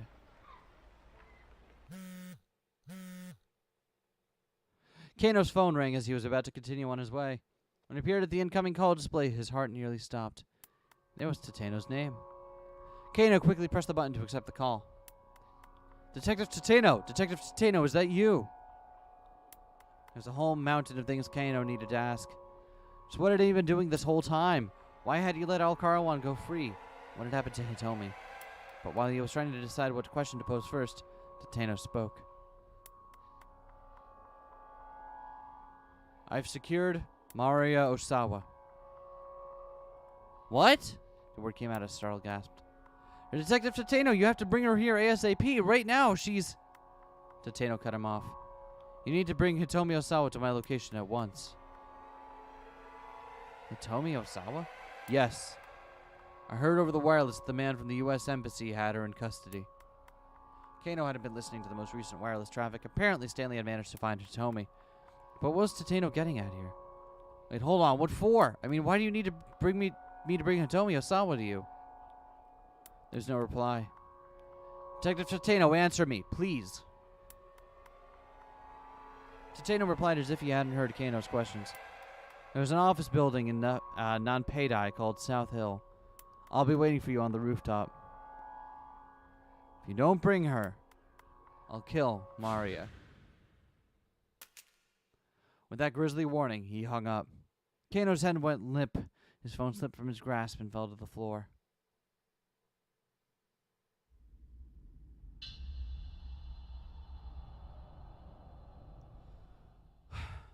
Kano went to South Hill in Non-Paydi alone. The building takes its name from the rough translation of Non-Paydi, the name of the area where it's located. The official name is South Hill Building, but since this is awkward to say, it is frequently shortened.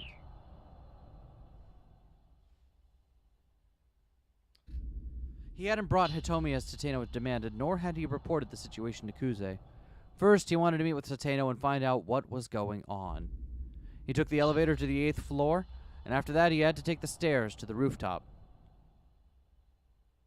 As he made his way up the steps, he tried to imagine what Tateno might want with Hitomi.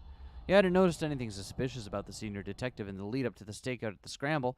Tateno had always seemed like the same man Kano had always revered. So why was he doing this? Kano couldn't think of a reason. Reaching the top of the staircase, he at last stepped out onto the open roof.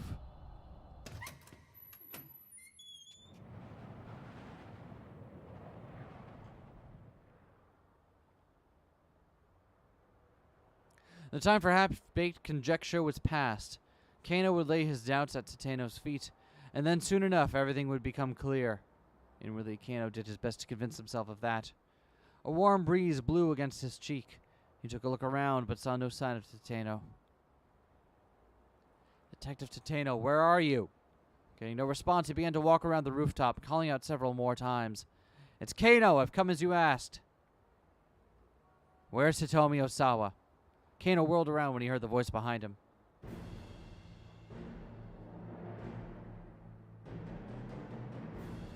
Tateno stepped into view from behind a water tank. He led with him a young woman, bound and blindfolded. Why didn't you bring her? He growled. Kano stared in shock. Detective Tateno, why are you doing this? Is that really Maria? Alright, so that's how we break through. Okay, cool. So we'll come back to that after we finish Kano's route here. Tateno responded by removing the young woman's blindfold. There was no doubt about it. She looked very much like Hitomi Osawa. A surge of frustration rushed through Kano. Detective Tateno, what is the meaning of this? Kano fought to remain calm.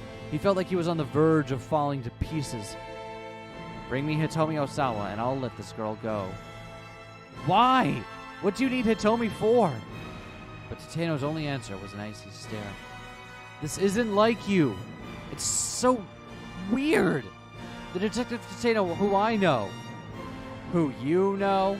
Tateno cut him off. What do you know about me? I know what sort of detective you are, sir, because I've modeled myself after you for my whole career. The older man's expression remained stony. Don't you remember? Kano went on. The time when you risked your life to talk down that man who barricaded himself inside that office?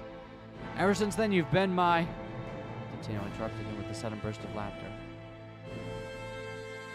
You really are gullible, you know that? You can only see things the way you want to see them. What do you mean by that? The truth is, I didn't even care if I died doing what I did. That's why I doused myself in gasoline. Tateno's voice had gone low and quiet.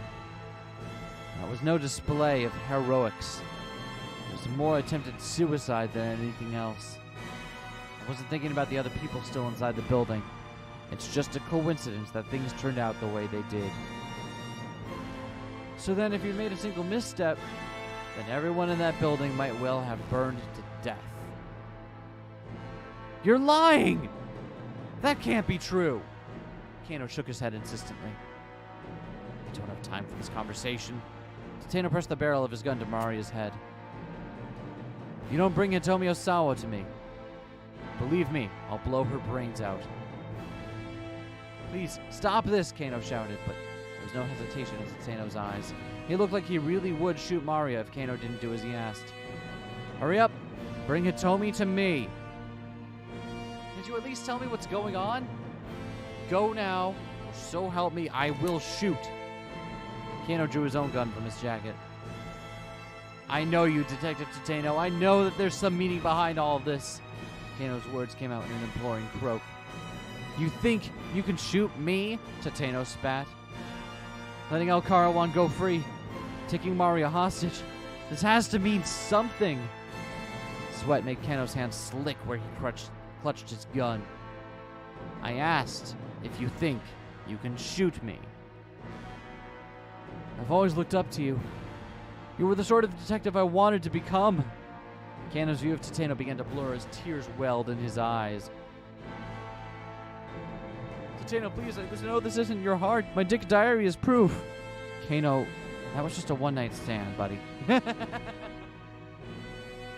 Can you shoot me, Kano? I can. Even as he cried, Kano stood resolutely, doing his best to stare down the older man. He set his finger squarely on the trigger and pointed his gun at Tateno's forehead. Suddenly, the piercing stare vanished from the other detective's eyes. I've got to give you full marks for that, Kano. Tateno smiled thinly. I'll tell you then. I'll tell you why I'm doing this.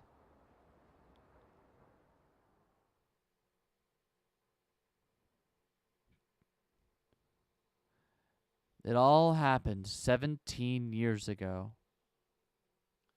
A meth addict had assaulted someone in Shibuya. Tateno was questioning people around Dogenzaka in search of the perp. He happened to pass by Endo Electronics. Oh, hey, Tateno!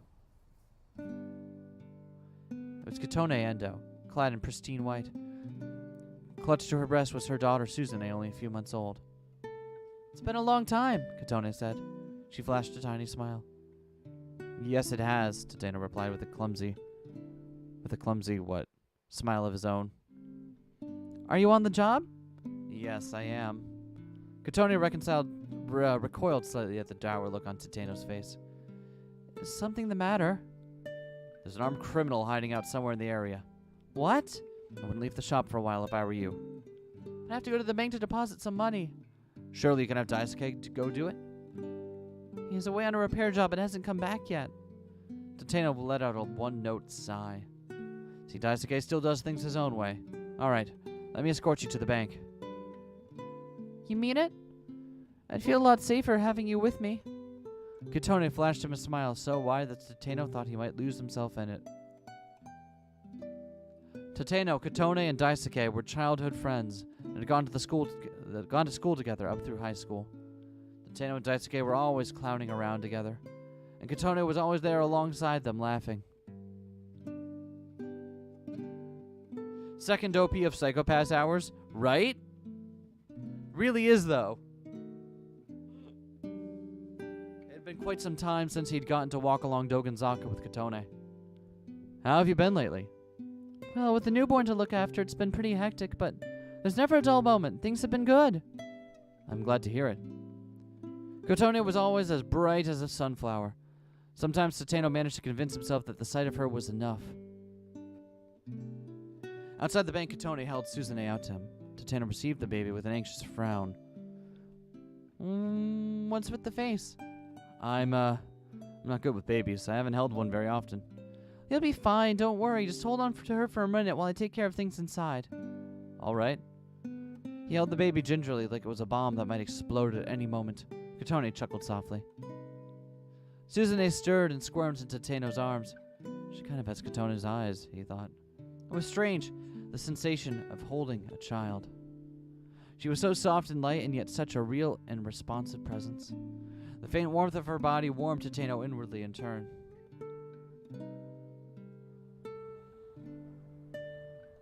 When Katone returned after making her deposit, they strolled to a nearby park, Suzune back in her mother's arms. Do you have any plans for marriage, Tateno? I haven't thought about it. Work has me plenty busy. Oh, that's just an excuse, Katone said. If there really were some woman you wanted to marry, you wouldn't let work stop you. Then I suppose it's because there hasn't been anyone I felt that way about. Really? Nobody this whole time? Yeah, really. I see. But still, seeing the two of you like this makes me realize how nice having a family could be. Tateno peered deeply into Suzune's face. Well, if it ain't Tateno.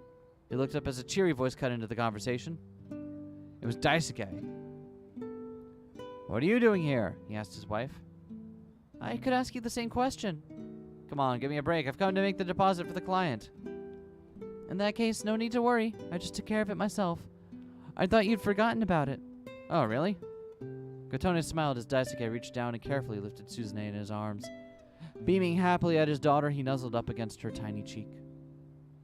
Daisuke, long time no see. Yeah, glad you're doing well for yourself, Tateno. They walked side by side. Daisuke proudly showed off Suzune's drowsing face. What do you think? Adorable, isn't she? Yeah, lucky she doesn't have your looks. Hey now, bad-mouthing me is the same as ever, huh? Some things hadn't changed since high school. Why not drop by our place for a bit? Daisuke offered. I'm sorry, I'm in the middle of a job, actually. Tateno hurried to glance at Kotone.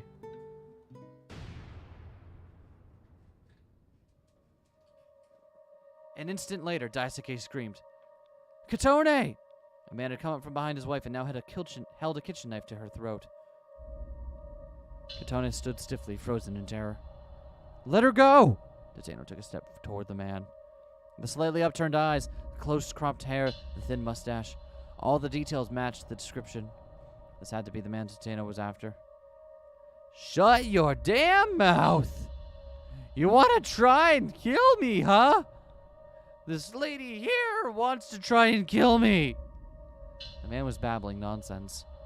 The reports said the suspect was a tweaker. Right now his mind was probably a complete mess from meth withdrawal.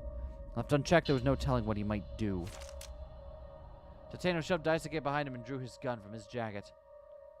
Wait, don't shoot, you'll hit Kotone! But Tateno ignored Daisuke's shouts and trained his gun on the perp's shoulder. He was confident in his marksmanship. He'd never miss at this range. Tateno, please back down, Daisuke pleaded. Suzune still clutched in his arms.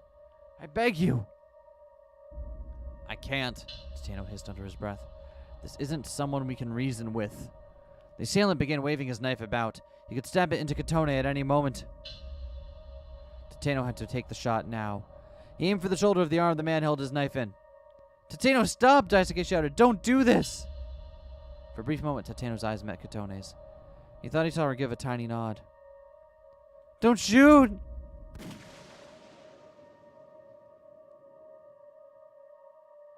Yo, more FMV.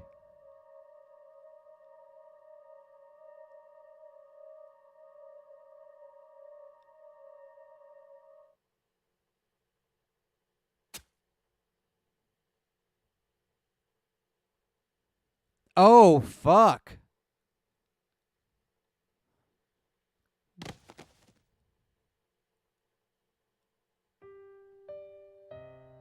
It was all over in an instant. By the time Tateno had the perp subdued, Kotone's white t-shirt was soaked with red. With Kotone's death, so too died Tateno's heart. Whatever feelings had lived inside him had been reduced to cinders, leaving only a never-ending need to atone. So that's why specifically he's doing this, because it'll save Suzune's life, and he feels like he owes it to Suzune since he got her mother killed. That's fucked up. That's fucked up. Countless times he thought of ending his life in order to make things up to Daisuke and his children. The only reason he didn't go through with it was that he knew death would be the easy way out. And so he stayed on as a detective. He'd carry the weight of his sins with him for as long as he lived. This was the sentence Tateno gave himself.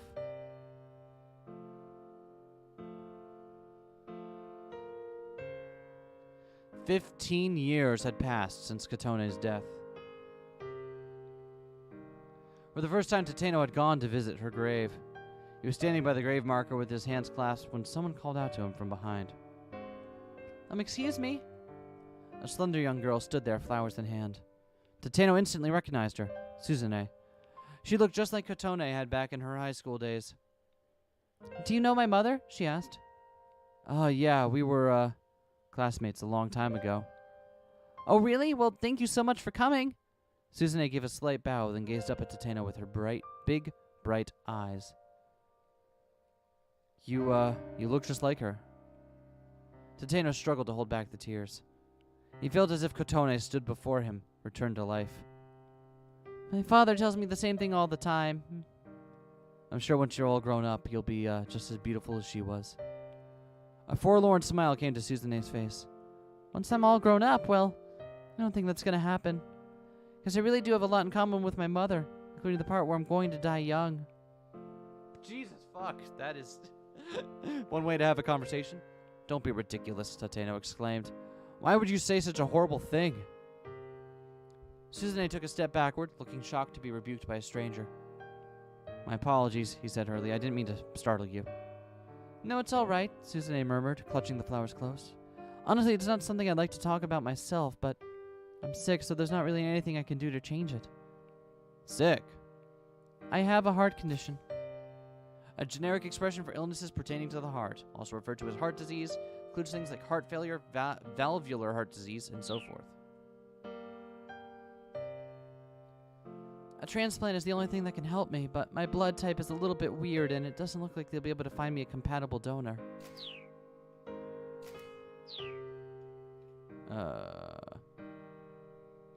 Here we go. The immune system exists to get rid of foreign substances in the body. Often a patient's immune system will attack a transplanted organ, which can result in the organ failing or functioning poorly. To mitigate the risk of rejection, it is preferable for the donor and the recipient to have matching body tissue. In the case of a heart transplant, characteristics such as blood type and pre-sensitized antibodies, human leukocyte antigens, must be screened ahead of time. Then, bowing her head, Suzune stepped in front of the gravestone and clasped her hands in silence. Tateno felt a wrenching pain inside him, as if Kotone were being taken from him all over again. If there really was a god, why would he do such dreadful things? Is there nothing I can do? He nearly lamented aloud. To prevent an organ from being labeled sus, I'll do anything. Suzune, I'll do whatever I have to in order to save you. Tateno clenched his fist as he stared at the grave. Tell me, Kotone, what can I possibly do for your daughter? Please tell me, please.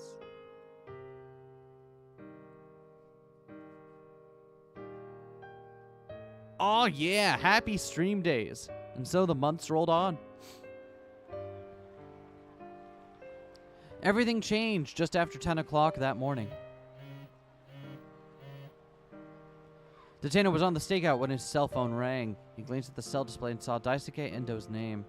He hadn't heard from Daisuke in years now. Fearing that something had happened to Suzune, Tateno answered the call despite his current tense circumstances. I once heard Daisuke wailing. Suzune had a seizure. She might not come back from this one. Tateno's terrible suspicions had been right on the mark. He felt himself growing weak. Please, Daisuke explained. You need to shoot that girl you're with. That Hitomi Osawa. You need to shoot her in the head. If we have her heart, we can save Suzune. At first, Tateno couldn't make sense of what Daisuke was saying. Hurry up and shoot! Shoot her, please! Hitomi Osawa has the Bombay blood type. Wait, hold on, Tateno said, keeping his voice low. You want me to kill Hitomi Osawa? Why? He quickly scanned the area. Daisuke, are you nearby? Wait, where are you? Don't worry about that. If you can just render her brain dead, we'll be able to transplant her heart into Suzune.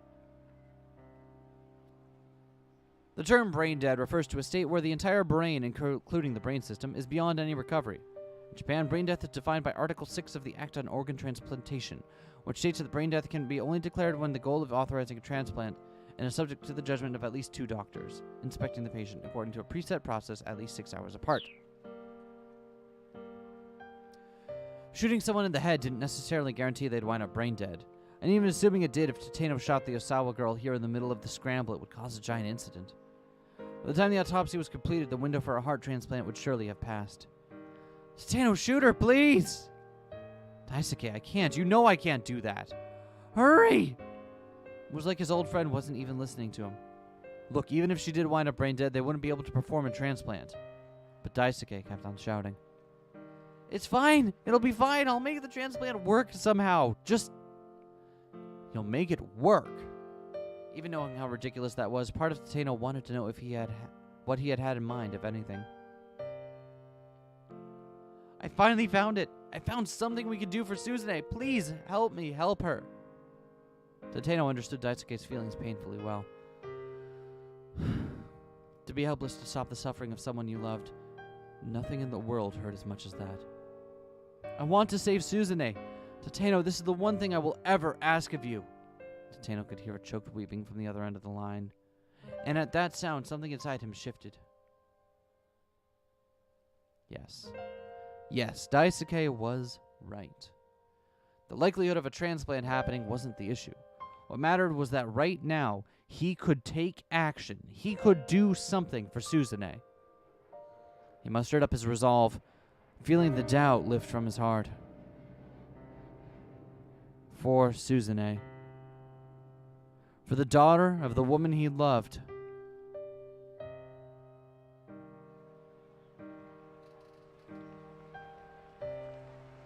Tateno checked the gun tucked inside his jacket, then slowly began making his way through the crowd toward Hitomi.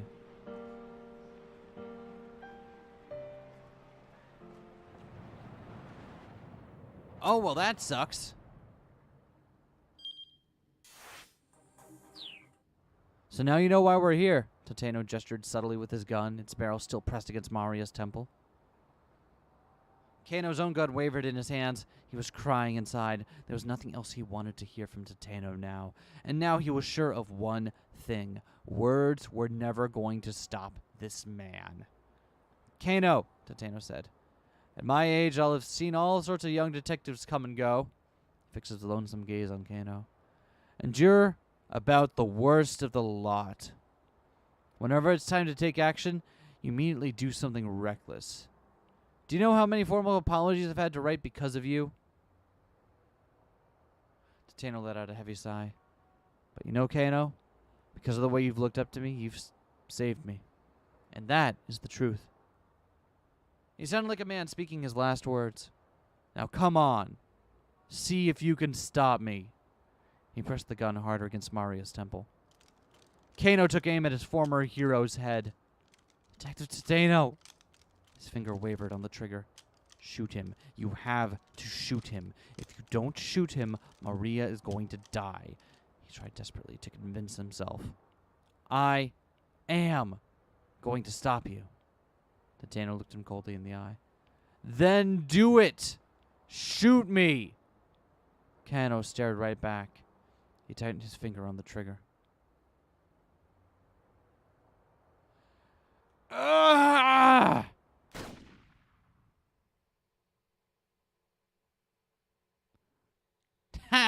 To be continued, of course.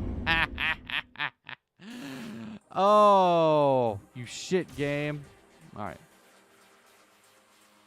Let's take a quick break so I can refill my coffee and stuff.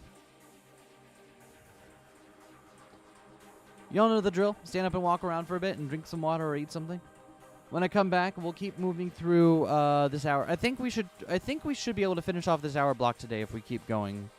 If things keep going well. So we'll see how well we get. We'll see how well we do. Don't forget to hydrate and all that good stuff. I'll see y'all in 10 minutes.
Great. Just under 10 minutes.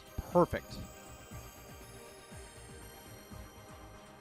Y'all know it'll leave you hanging. Look at that. Perfect break timing. Actually, let me retweet the thing saying the stream is still going.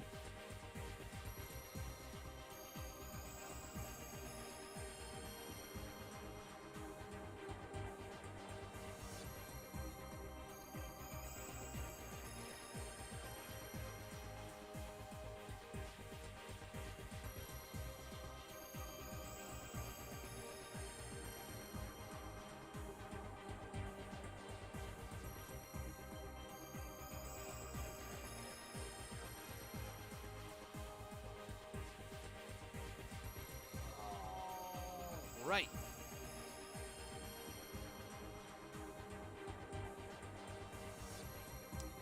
Let's now go to Achi's at to be continued, right?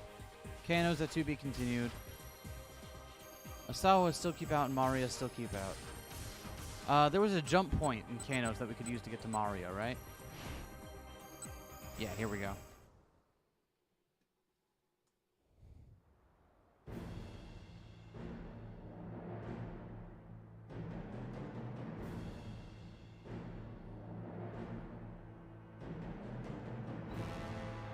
So let's see what Maria's half of the story is.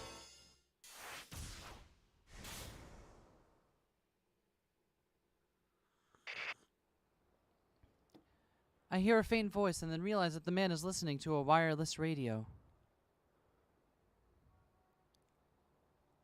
I've managed to secure Hitomi Osawa at Shibuya Central Hospital, the voice says. A gleam comes to the gunman's eyes. He pulls his cell phone from his jacket and hurriedly makes a call.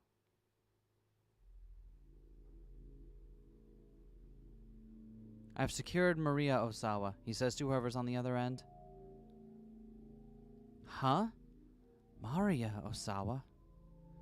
Is my name Maria Osawa? You need to bring Hitomi Osawa to my location at once. Hitomi Osawa. If I'm Maria Osawa, then what sort of relationship do I have to Hitomi? If you don't bring her, I'll kill Maria. And then my captor hangs up. Were you serious just now? My voice wavers uncontrollably. What do you mean you'll kill me? Don't look at me like that. He steps in closer to me, his expression dangerous. That killer's edge that he'd lost during our little talk is back in full force. Just bear with me a little longer, all right? He blindfolds my eyes with some sort of towel. I can't see through it at all. And just then I hear Kanon's voice inside my head. My memories are like shards of broken glass tumbling through my mind, all out of sequence.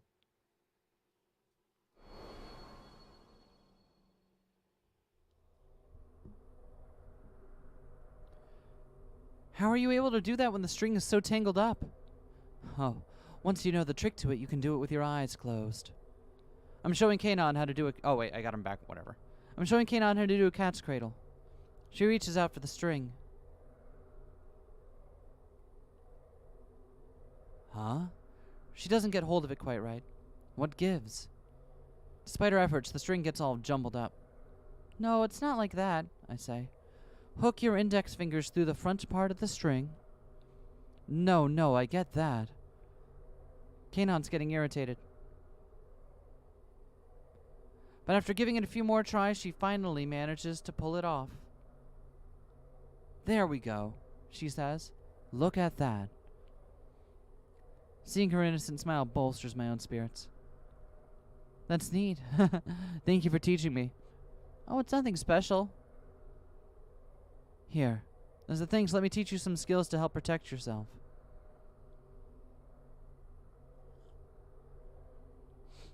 Abruptly, my memory jumps forward a bit.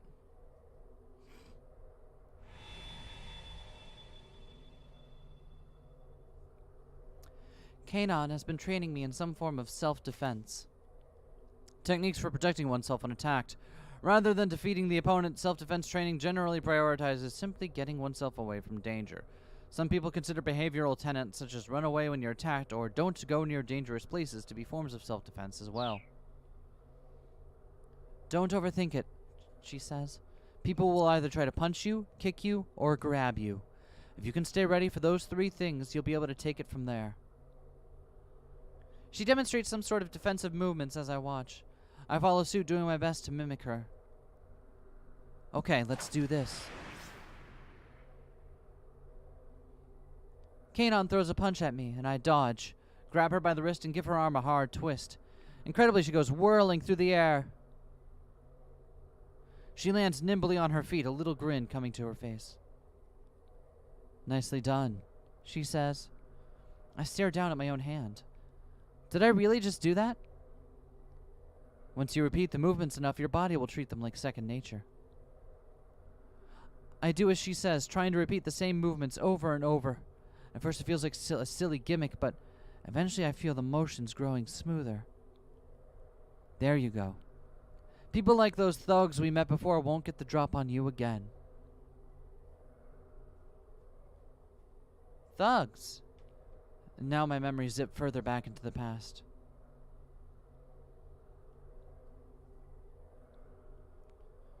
I was wandering the streets trying to get back to my hotel, but I had gotten lost.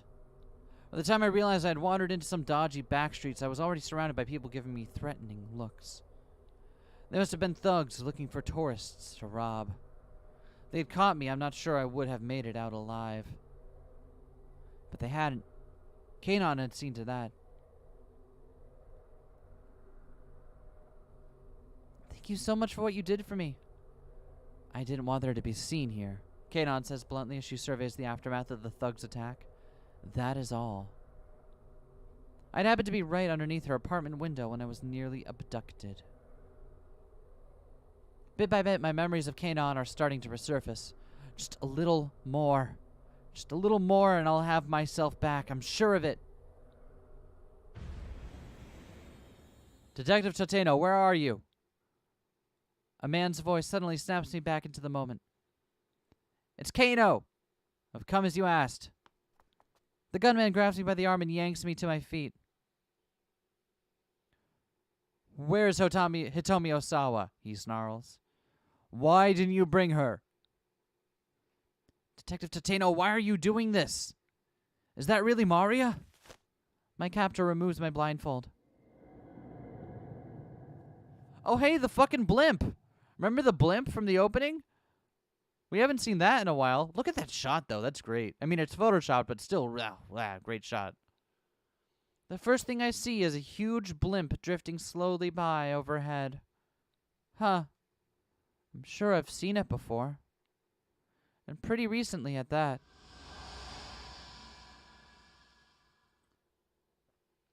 There's a flash of revelation inside my head. Like a dam bursting, my memories come flooding back to me.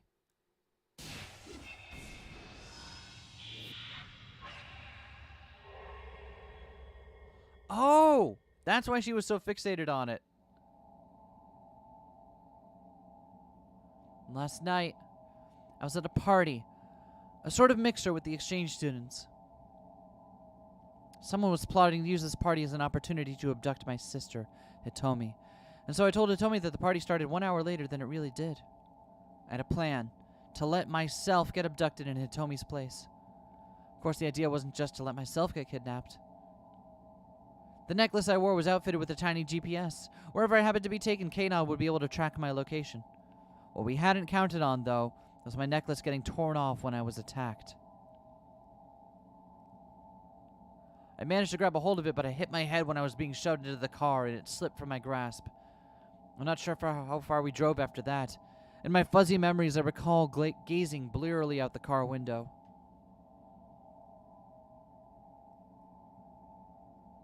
That was when I saw the blimp, right after we parked. Yes, it went fine. There's a man talking to someone on a cell phone. All right, I'll shut her up inside the storeroom. I'll be waiting in the room upstairs. The man dragged me out of the car and shoved me into some dark storeroom. Then, I guess for good measure, he hit me on the head again. That's right. There's more of it coming back to me now.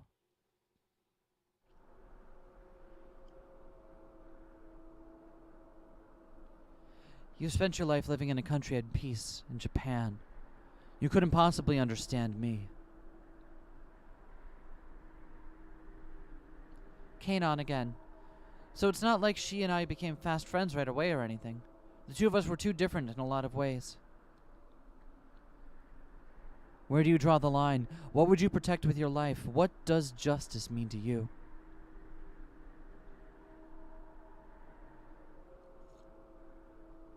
A forlorn look came to her face whenever Kanon asked me a new question, and I never had a good answer for any of them.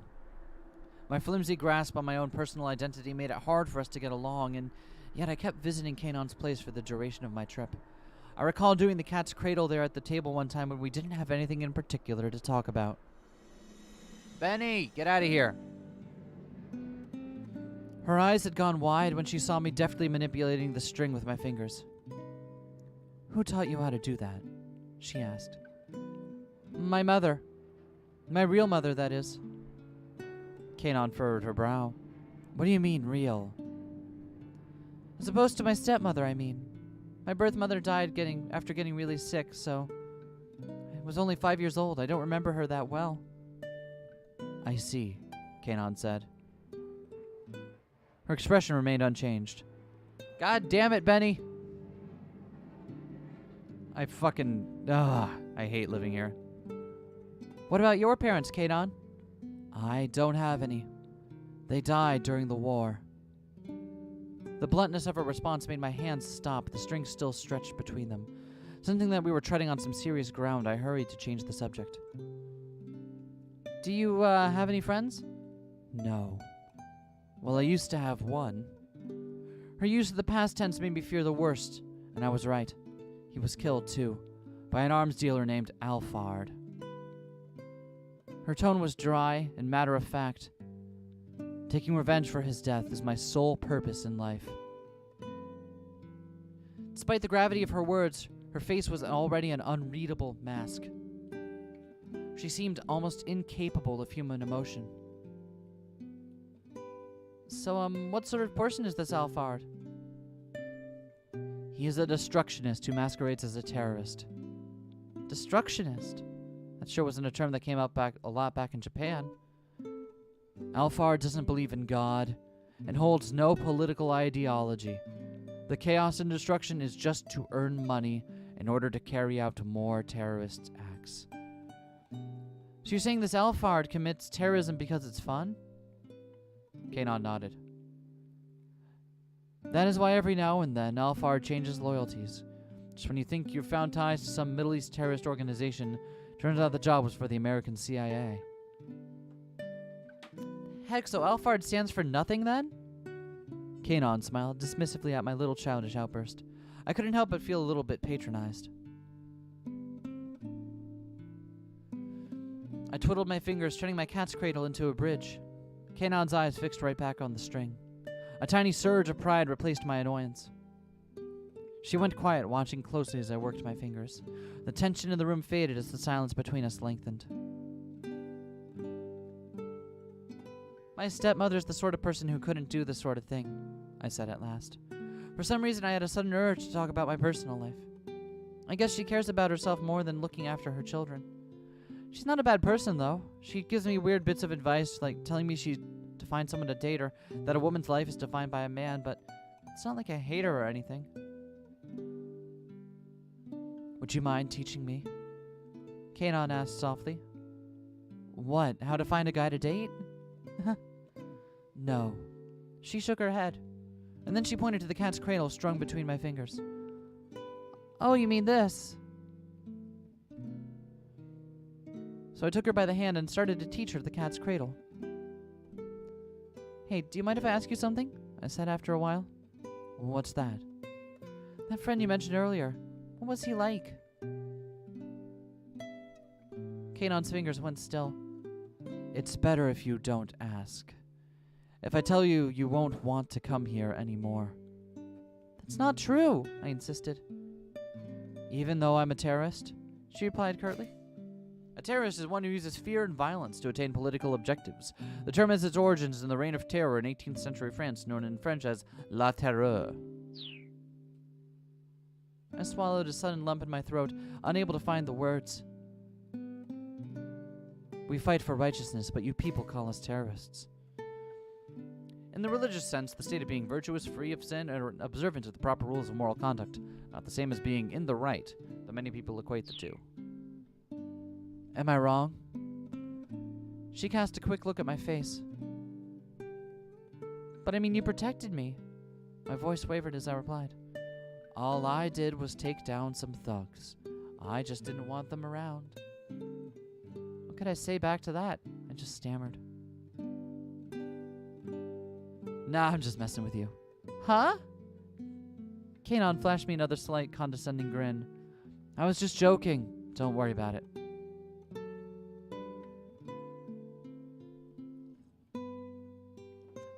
But I didn't get the sense that everything she said was a joke. Even if calling herself a terrorist was an exaggeration, the world Kanon lived in was unquestionably a dangerous one. Maria, oh, you want me help with finding a boyfriend? Kanon, exasperated. You were so close.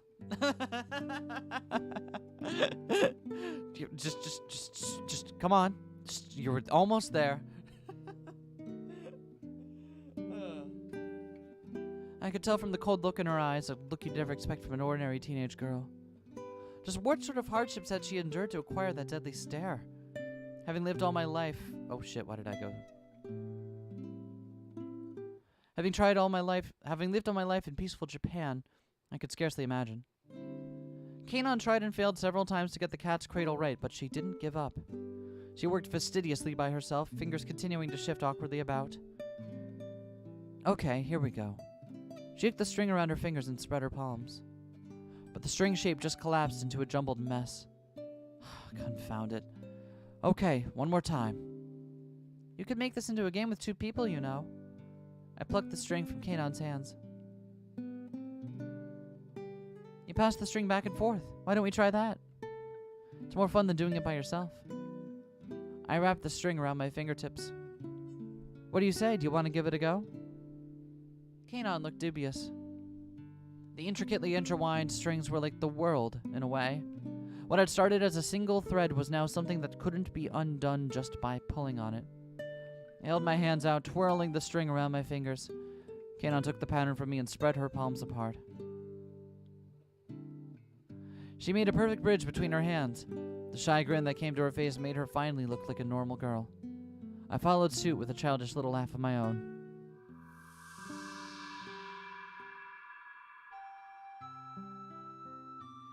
And as if in a blaze of sunshine, the fog that's been hanging over my mind finishes receding.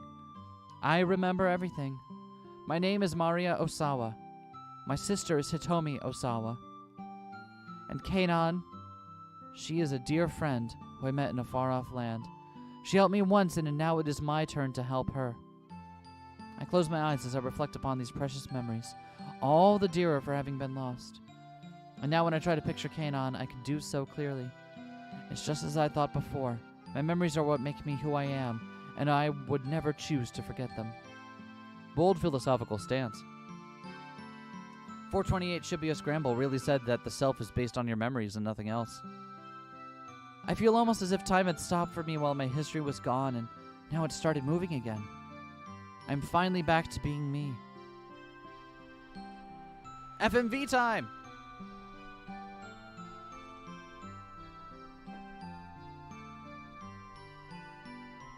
And I have to go.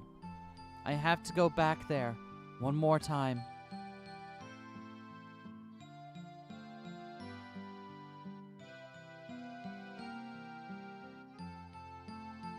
End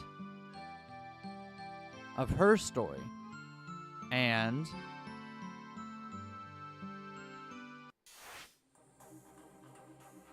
that's it?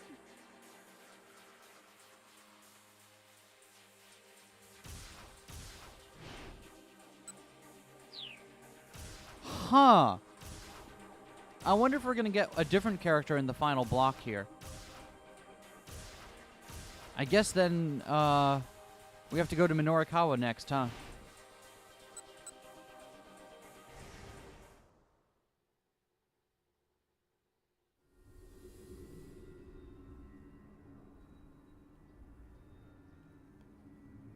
All right, let's fast forward through this part here, because this is going to be the same as it was last time.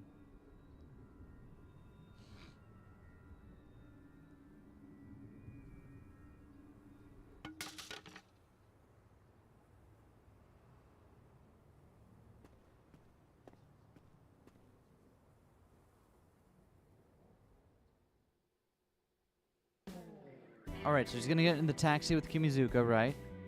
Two are gonna drive off, and they're not gonna hit Achi this time.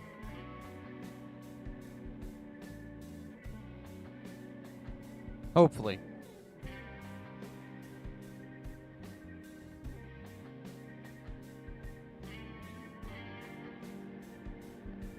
Alright, this is still the same.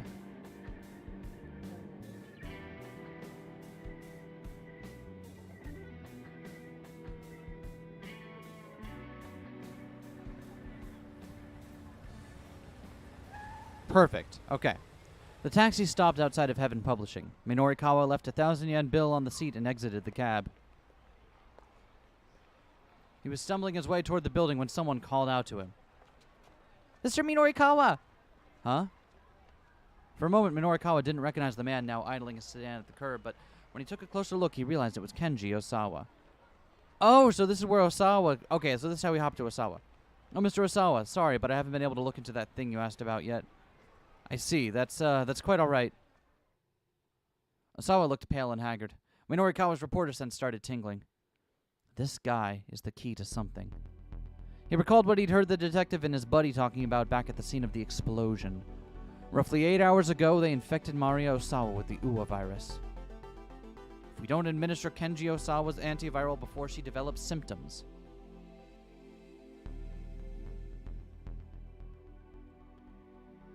You're caught up in something big, aren't you? How do you know that? Because, the reporter said simply, I'm Minoru Minorikawa. Osawa rolled his eyes. Well, that'll make this simpler, I guess. Get in. I'll tell you everything. Minorikawa hesitated. This might be his big chance to land a beyond incredible scoop. Yet it felt like it was too late to matter. Still, landing a major story, selling out an issue of 4-star general gossip, and putting Heaven Publishing on the road to solvency, that was all that mattered. All that was the least he could do in Toyama's memory. You don't drop a story until you have what you need. Maybe it was too late to save Toyama, but Minorikawa got in the car. Osawa's tale was beyond anything Minorikawa had imagined. So they send you threatening emails, devise a plan to kidnap your daughter in order to get the antiviral. And now that that's failed, they're turning to bioterrorism. Finally, Minorikawa was able to flesh out the story behind the conversation he'd overheard earlier. And as he did, he could feel a growing sense of exhilaration. So basically, they're now effectively holding all the people in Shibuya hostage and demanding the antiviral. Is that it? Before Osawa could answer, a new idea occurred to Minorikawa. Wait, hold on. Why didn't they just start by holding the whole city hostage? Why did they need to go through all the trouble of kidnapping your daughter? I don't know, Osawa said, shaking his head. Perhaps they wanted the ransom money? For a mere 50 million yen, I can't imagine international terrorists bothering for that much. You can't know how terrorists think, Osawa spat. Let's just assume, though. Could there be some other reason they abducted your daughter? Osawa didn't reply. He was probably too preoccupied with finding a way to save his infected daughter to think about anything else. Still, something about the course of events didn't quite add up to Minorikawa. But whatever the case, if the criminals were after this antiviral, then sticking with Osawa ought to bring him closer to the truth. Minorikawa was still mulling that over when they arrived at the laboratory. The two men hopped out of the car and were immediately rushed by a pair of security guards who subdued them in a matter of moments. Hey, Minorikawa protested. What the hell is this? Unhand me, Osawa yelled. I'm Kenji Osawa. This is my lab. But evidently that didn't matter to the guards. Another man emerged from the building. He and Osawa exchanged a few brief words. Judging from the tone of the conversation, this was someone who outranked Osawa at the company. Take him away. As the newcomer looked on, the guards dragged Osawa into the building. Hey! Minorikawa shouted at the man as he began to walk away. Don't you know what's going to happen to Shibuya? Don't you care? If you just stand by and let the people of the city die, Okoshi Pharmaceutical is going to be held responsible. The man stopped in his tracks. And if that happens, you'll be ruined personally, too, Minorikawa added. You know I'm right. That will be up for the police to decide. You're going to regret this. Don't be a fool. Minorikawa's resolve was unwavering. His pen would mete out justice. He might have come close to forgetting what he'd once stood for, but now the old fire was back. I see. It seems this isn't something to leave unchecked. The man gestured with his jaw. Take him as well. More security guards surrounded Minorikawa. Stop it! Let me go! But though he struggled fiercely, there was no escape. Once he was dragged through those laboratory doors, Minorikawa never wrote another article again.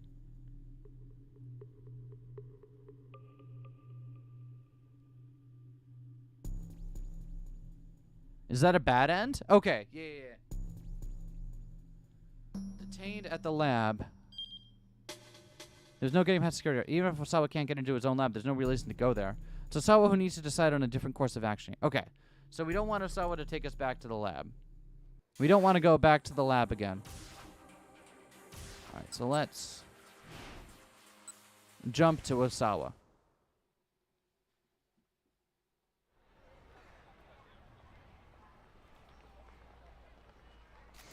Plushy Pohu, howdy. Howdy! Hope you're having a good one. We're making a lot of progress here in Shibuya. I think this is probably going to be the second to last stream of this game. We are getting so close to the end. As he was driving past Aoyama, Osawa spotted a man he recognized walking along. He pulled up alongside him and called out through the window. Mr. Minorikawa. Oh, Mr. Osawa, sorry, but I haven't been able to look into that thing you asked about yet. I see. That's quite all right. The business with Ai and Tanaka could wait until later. Right now, he needed to focus on protecting Shibuya. If he didn't get his hands on that antiviral... You're caught up in something big, aren't you? How do you know about that? Because I'm Minorikawa. Well, the man's egotism had some justification. Maybe he didn't know the details, but he clearly had some inkling about Osawa's situation. Something clicked in Osawa's mind. He was up against the wall. Okoshi Pharmaceutical had told him they were going to just let Maria die. He was past the point where he could resolve this peaceably, but he was not going to give up without a fight. When it came time, Osawa was sure that this man could help him. Well, that'll make it simpler, I guess. Get in. I'll tell you everything. Minorikawa thought for a moment, and then got into the passenger seat.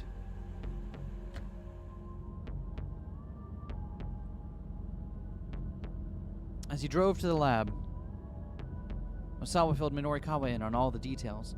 The reporter listened intently, occasionally interrupting to ask a question. So how are you planning on getting your hands on the antiviral? He asked when Osawa had finished. I'm not sure. I figured I'd think of something after I got there. Minorikawa let out a nasal chuckle. Just improvising, huh? Ah, well. I'll back you up. At least I know where I have found my way into something important.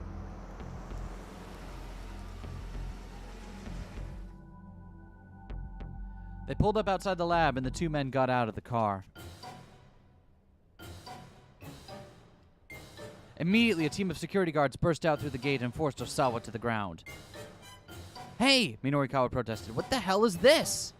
The guards had grabbed him as well. Unhand me! Osawa yelled. I'm Kenji Osawa! Mr. Osawa! Minorikawa shouted. What the hell is going on here? But Osawa was just as confused. He looked up to see Makino standing before him. Sir, tell these thugs to let me go. But Makino just frowned silently down at him. So not only will you not help me, you're actively getting in my way? Osawa glared up at his boss. Maria's life, no, countless human lives are at risk. And there's nothing that you alone can do about that. That is what I need you to understand. Makino gave a signal to the guards and proceeded to drag Osawa away. The scientist writhed with despair at his own impotence. In the end, there was nothing I could do. Oh, so we need to go back further in Osawa's. Okay. Okay, so I thought we... Okay, we have to go back a little bit further than I thought then. So if we go here...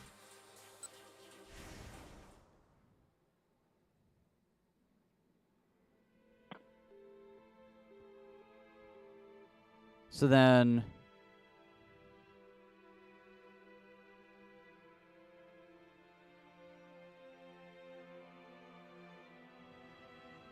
Okay, so despite the fact that Makino is clearly working against us, we don't want to go to the lab. So let's take this.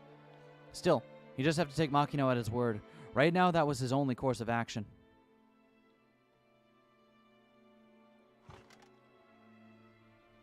Osawa sat down in front of his computer and quietly closed his eyes. If only I could just go to sleep and wake up tomorrow morning and find all this resolved. All I'm asking for is a miracle. But he knew reality would never be so kind. He could hold his eyes shut as long as he wanted, and it wouldn't make this hopeless situation go away. He felt the anxiety welling up inside him until it seemed like he was going to explode. Needing a distraction from his helplessness, Osawa opened up Ayanet. He knew this was mere escapism, but he couldn't just sit and do nothing while waiting for Makino to call back.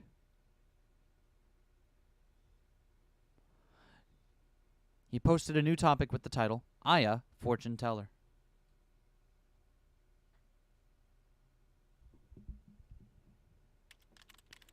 I tried the Aya Fortune Teller. My results basically said I was a bad person who can't connect to the people around me. And you know what? That's exactly right. I'm only interested in my own little world. That's probably why my wife and my assistants at work got so fed up with me. It's the same with my two daughters. What sort of things are they interested in? Do they have a lot of friends? What are their aspirations for the future? I don't know any of those things. It never even occurred to me to find out. I'm such a terrible father.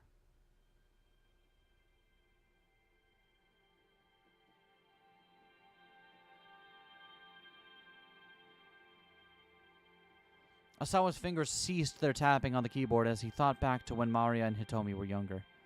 Daddy, Daddy! The two girls would follow him around like a pair of puppies. Their father was their everything, and that much was clear just by looking at their faces. He'd felt a ticklish giddiness at having his girls cling to him so. He'd never felt anything like it in his life, but there was times when he also found it tiresome. I am sick of being the person I am. There is nothing I can do about that, though. I'm sure it's far too late for me to change. He poured out all of his negative emotions into his post. It felt like stream of consciousness drivel, but he didn't hesitate to write it down all the same. He wanted other people to know what a miserable excuse for a human being he was. At last, when he couldn't think of anything else to add, he posted his bitter confession to the forum. He was staring numbly at the monitor when he heard a furious shout from the next room. You have got to be kidding me! Oh, I didn't read that. It was Kajawara, and Osawa had never heard him so angry.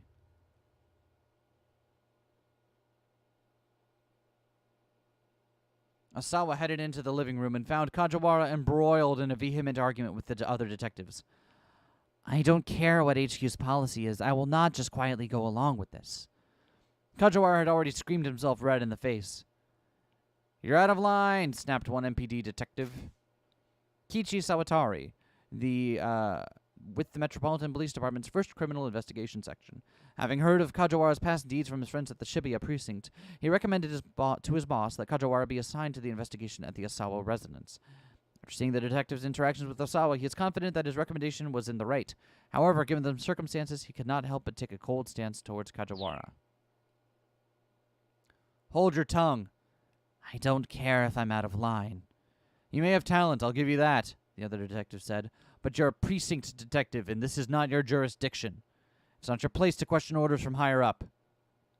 Wait, Osawa thought, Kajawara really is a real detective after all? Go on. Explain the situation to Mr. Osawa. Kajawara bit his lip in frustration at the other detective's order. Very well, he said. But before he could say anything, Osawa noticed the police equipment had all been removed from the table. Oh, hold on, Osawa said. What's going on? Has something happened? Allow me to explain, sir, Kajawara said. His bitterness showed plainly on his face. We've been recalled, sir. The MPD has established a security force headed by the members of its Public Safety Security Bureau to deal with the bioterrorist threat. Because the kidnapping task force has not yet found Maria and she is infected with the virus, the task force personnel have instead been absorbed into the security force and will continue their work under its direction. Osawa narrowed his eyes, fighting to keep the confusion from his face. What do you mean by that? He was shaking, terrified to have his suspicions confirmed. I'm truly sorry, sir, for having been unable to help you. Kajawara gave a deep and solemn bow. But Maria, what's going to happen to Maria? Another unit has been tasked with bringing your daughter into custody, sir. That much, at least, Osawa could process. You're going to place her under quarantine, aren't you? Kajawara's lips stiffened, but he nodded. In order to minimize the spread of the virus. So I'm told. No! Osawa cried. You can't do that! If you do, there won't be any way to save her! His head spun. Please, I beg of you, you need to get Maria to me. I might be able to save her. When Kajawara didn't respond, he turned to the other detectives. Please! You can't place Maria under quarantine. But the detective's only answer was to avert their eyes. Why are you all ignoring me? Please, you have to listen. If you bring her to me, I can figure something out. I know I can. He plunked himself down on the floor, yelling and flailing his arms like a child throwing a tantrum.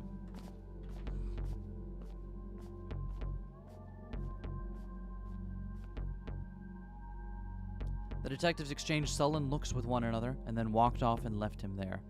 He knew he must be a sorry sight, but nevertheless he kept shouting after them. Please, don't stand by and let my daughter die.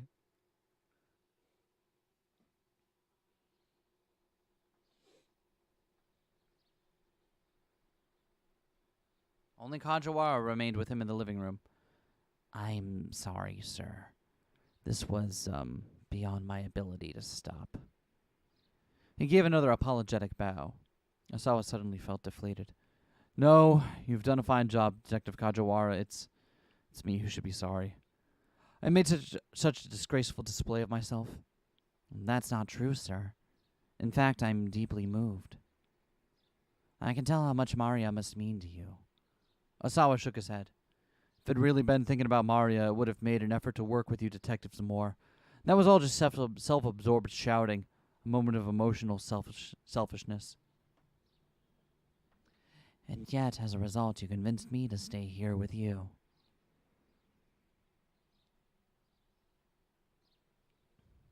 Kajawara proceeded to pull out his phone and put in a request with the task force headquarters to remain at the Osawa residence. He got into a heated spat with his commanding officer, but ultimately received permission to stay on as the police liaison with Osawa. Well, the detective said when he'd hung up, you see, there are some people who are legitimately moved by a parental display of emotion. Even if I'm not certain that I can do very much in staying here with you. That's not true, Osawa replied. There's plenty you can help me with. He looked into Kajawara's face and smiled. For instance,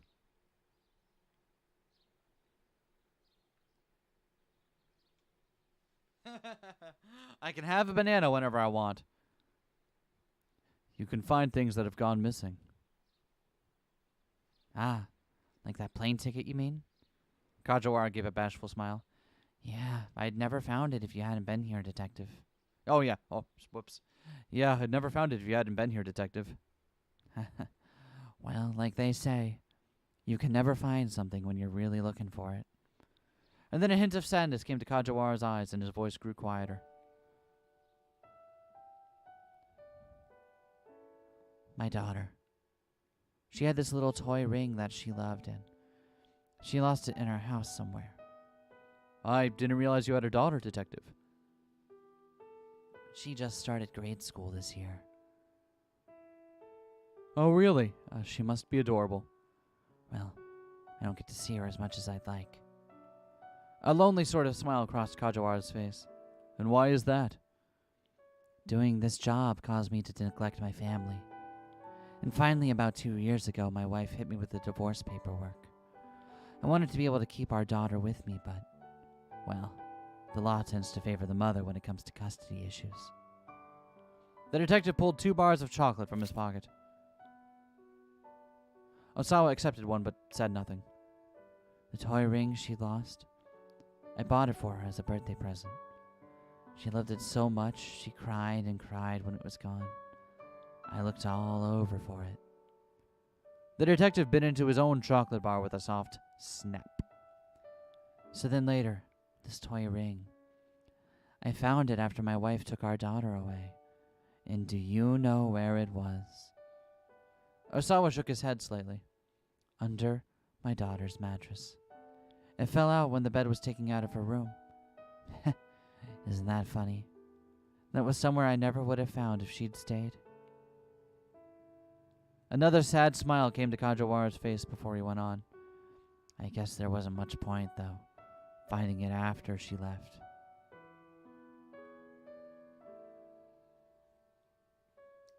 The man had lost his daughter. Osawa couldn't help but sympathize. Here was someone he could really talk to. He was sure of that much now. Detective, I apologize. I've kept things from you because I was worried that they involved classified corporate information. Oh? Kajawara's eyes glimmered with interest. Earlier today, I received some emails. They could be pertinent to the case. Would you mind letting me see them? Osawa shook his head. On the contrary.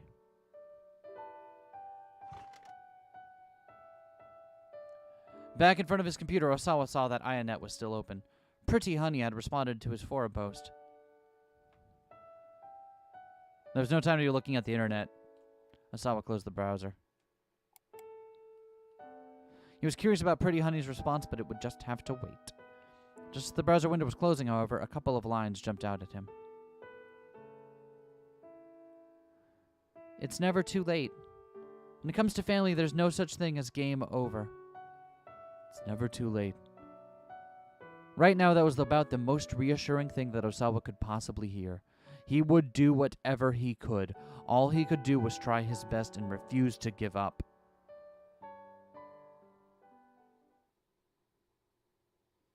As he pondered this, Osawa opened his email, pulling the images of the human testing on the monitor.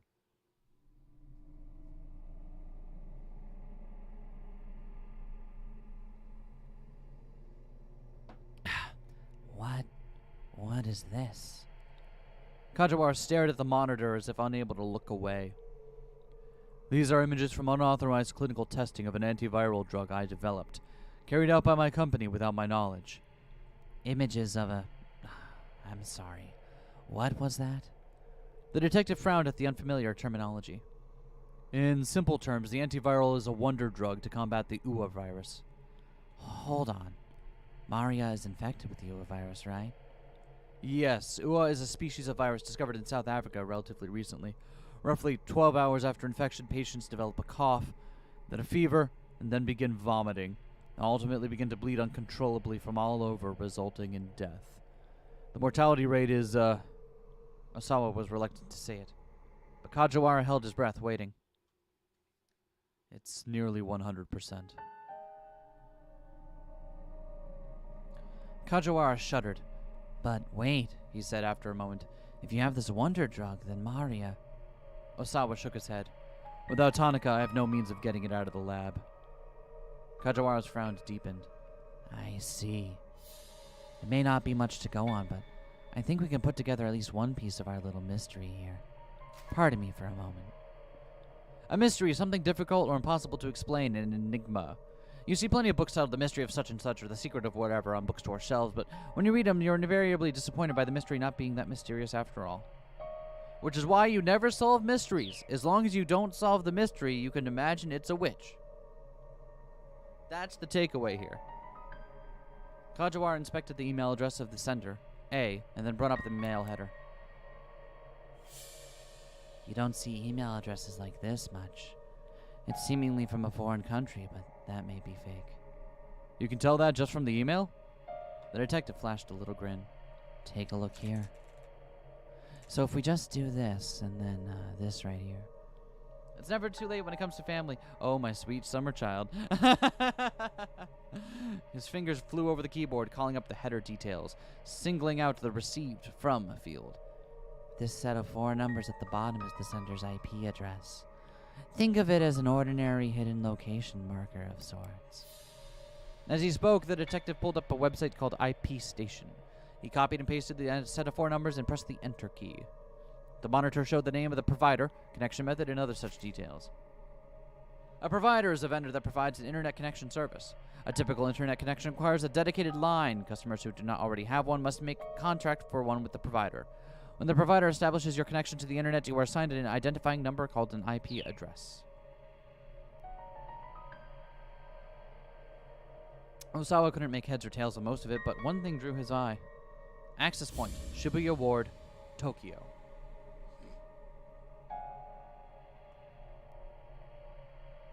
Kajawara went into the email program's options and checked the server info for Osawa's connection.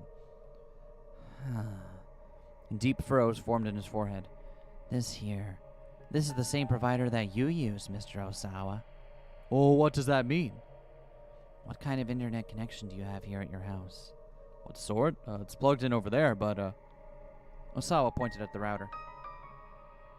And does everyone in your family use that same line? Yes, I think so.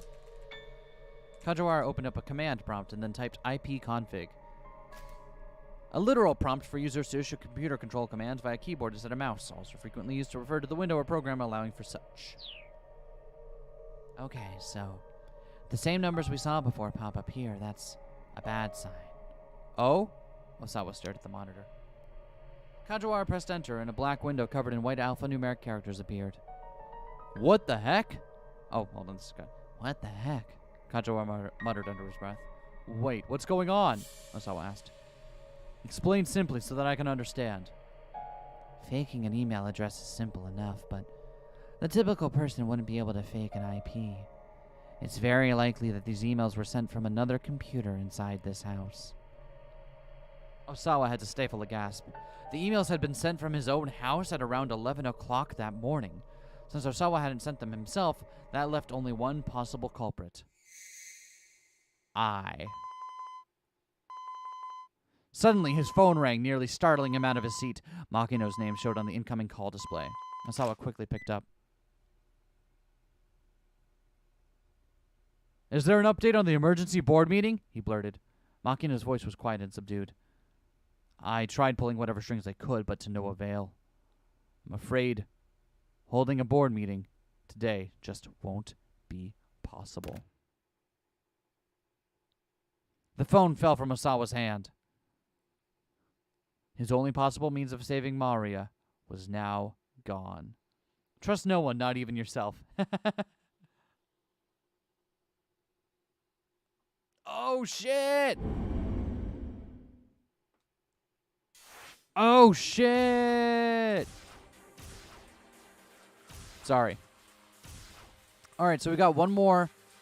We have one more route to do in this time block here. So let's go ahead and do Minorikawa.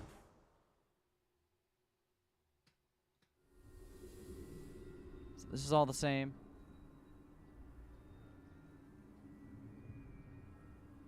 Let's fast forward a little bit more.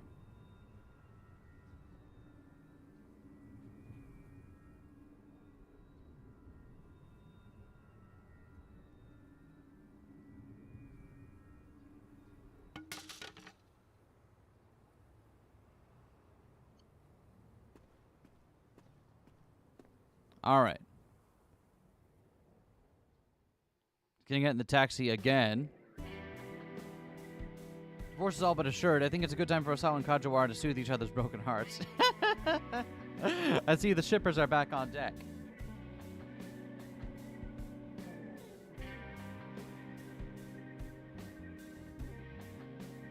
That's good to hear. Alright, so this is all the same as it was the last 2 times we read it.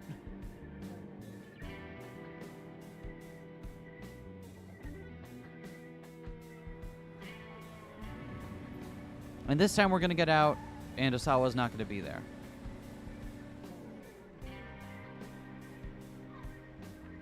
Sir! The driver called him, and Minori turned back around him. Kimizuka was leaning out of the window to point at him. It isn't called work because it's fun, sir. The day will be over soon enough. Just hang in there a little bit longer. The driver finished with a knowing grin. Minorikawa cracked a ghost of a smile. Maybe his spirits had been lifted just a tiny bit. Thank you, he replied. You're a true friend of the working man. He waved half-heartedly and then headed into the building. You can leave for now and have a good Shibuya stream. Hey, thank you for coming by, Mosca. Hope you have a good day. Mr. Mino! Chiaki threw herself at him as soon as he opened the door to the editing office. News of the explosion was playing on the television. Minorikawa marched straight into his desk and opened up his laptop. While it booted up, he tried to get a handle on the current situation. Where are the folks from the loan company? He asked. They're here, Chiaki said. I have them waiting downstairs. Do they know Toyama's dead? I'm sorry, I kind of let that slip. What about Hana? I'm not sure. I haven't heard from her since she called earlier. With a tiny sigh, Minorikawa started typing on his laptop. By some miracle, his 6 pages of the copy were nearly wrapped up.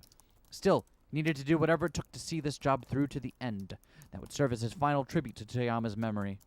He loaded his copy onto the DTP software in order to set the layout. Bit by bit, actual magazine articles began to take shape. Then the editing department door swung open. Hey! Snarled the young man who barged in first. He kicked over a stack of books. How long are you going to keep us waiting, huh? Honestly, Sagawa, must you be so rowdy? A middle-aged man stepped in alongside him. Are you Mr. Minorikawa, then? He added as his eyes fixed on the journalist. He held out his business card. A pleasure to meet you. I'm Aso Ozu from Takarada Financing, a black market lending firm that offers loans at an interest rate above what the law allows, well known for taking whatever steps necessary to collect what is owed. Its business card slogan, got bad credit but you need a loan? Call any time. We'll put together a loan that suits your needs. My deepest sympathies about Mr. Toyama. However, I'm afraid that you need to give us back the money we loaned. Despite his polite tone, the threat in his voice was plain. Look, next month's issue of 4-Star General Gossip is definitely coming out. Couldn't you please wait for repayment until we have the funds from those sales? Minorikawa asked. That was exactly what Toyama's plan had been, after all. Well, we certainly aren't monsters. If the magazine's going to be making you money, we wouldn't mind delaying another month. You really mean it? Chiaki chirped. To clarify, that would be the case if Toyama were still alive. Releasing the next issue is all well and good, but with Toyama gone, so too is the company. That will make full repayment of what we are owed impossible, I expect. Then what do you want us to do? Minorikawa asked coldly.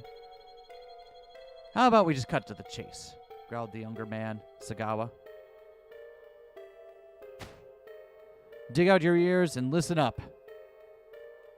Chiaki recoiled in panic and Minorikawa held up an interposing hand. What are the chances Toyama somehow faked his death? I don't think he did, because his charred body was in the exploding van. But knock it off, he said. You're scaring the young lady. Also, Minorikawa isn't related to Toyama at all. Why is he getting saddled with Toyama's debt? What? Just be like, no, actually, I'm not going to pay that. That's not... No, stop it. A thin smile came to Ozu's face. All we want to know is where Mr. Toyama's daughter is. Yeah, that's right, Sagawa said. Tell us where the girl is. No way, Chiaki squeaked in protest. Hana's just a little kid. She doesn't have any responsibility to pay back the... Ozu didn't let her finish. We're aware of that. Nevertheless, we'd still like to know where she is. Guess that would be hard to fake. Yeah. I mean, we didn't get it in red, so... Maybe... No, I don't think that. The law didn't matter right now. Guys like this had all sorts of ways to wring money out of people. It was clear from the looks on their faces that Ozu and Sagawa had some wicked scheme up their sleeves. Unless, of course, you would prefer to take on Toyama's debts, Mr. Minorikawa. You are quite the accomplished reporter, after all. Take on his debts, huh? Minorikawa didn't know how much Toyama had borrowed, but it only took one look at these guys to tell him that it was no small sum. How about it, Ozu asked. The way you land scoop after scoop, I'm sure you'll be able to repay us in full before you die. Minorikawa fiercely returned his stare. I'll consider it. Just give me some time. Chiaki went pale at Minorikawa's response. No, how can you even think about taking their offer, she cried. Sagawa stepped in, drowning her out. No way! We've waited long enough. Give us your answer now. Yes or no? What's it gonna be? Now. Let us just calm down, Ozu chided. He said he'd consider it. That's a step in the right direction. Wouldn't you agree, Mr. Minorikawa? Yeah, sure. I suppose we can wait at least a little while longer. Minorikawa had hoped to put them off for several days at least, but it didn't look like that was going to happen.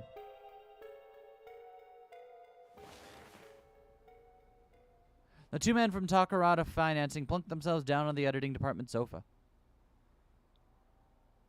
Mr. Mino, you're not actually going to take that debt, are you? Chiaki asked quietly. Minorikawa sat at his desk looking over the copy he'd written. That's none of your concern, he said. What I need to know is how is your piece on those street interviews coming? But, I mean, those guys, they said it doesn't matter if the issue comes out or not. Don't be ridiculous. When a professional agrees to take on a job, they see it through to the end. Chiaki took his point and scampered to grab the printout of her copy. Minorikawa gave it a quick once-over. He saw immediately that the piece was lacking in structure. He then read the article a second time, checking the finer details. Several off-theme sentences jumped out at him. This is no good. Rewrite it. He thrust the printout back at Chiaki. Yes, sir. She bowed her head and retreated to another desk. The TV was still on. A news broadcaster's voice suddenly broke through the silence, as well as Minorikawa's concentration. We're live on the scene now, where an explosion in Shibuya has... Minorikawa gazed blankly at the screen. He found his mind drifting in particular to the memory of Toyama. The door looked like it might fall apart at any moment, but Minorikawa didn't care. He pounded on it as hard as he could. The Toyama nameplate popped off and fell onto the floor.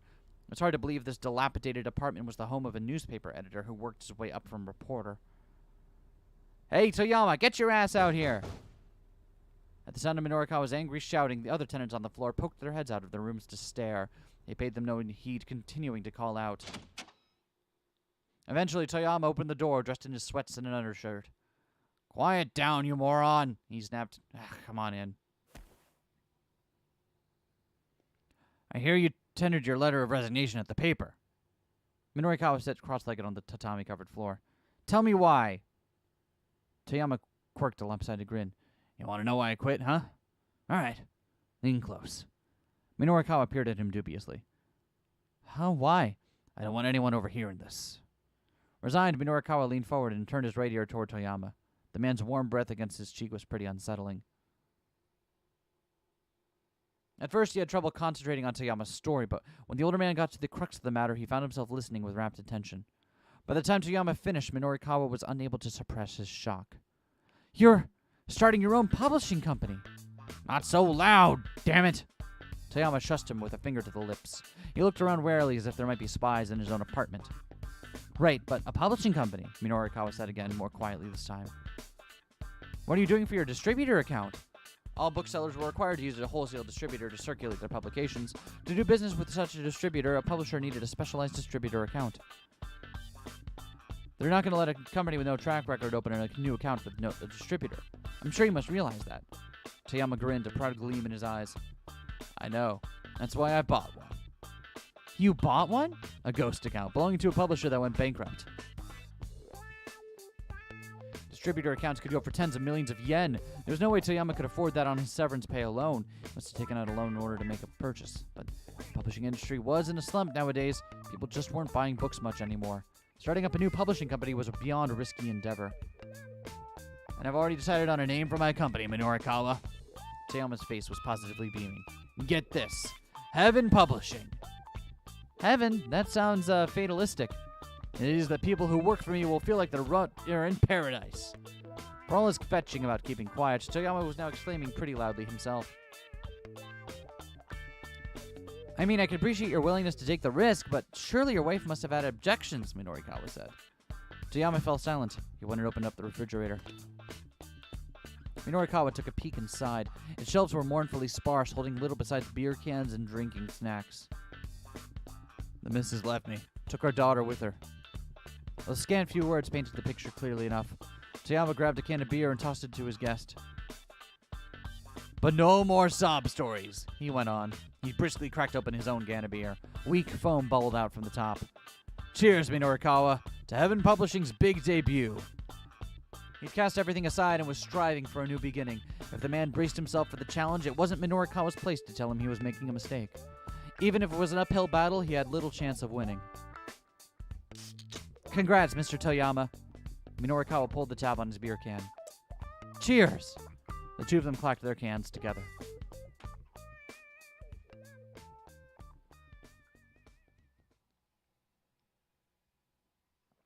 One year had passed since Toyama founded Heaven Publishing. Minorikawa poked his head into the editing office, a bag from the convenience store in hand.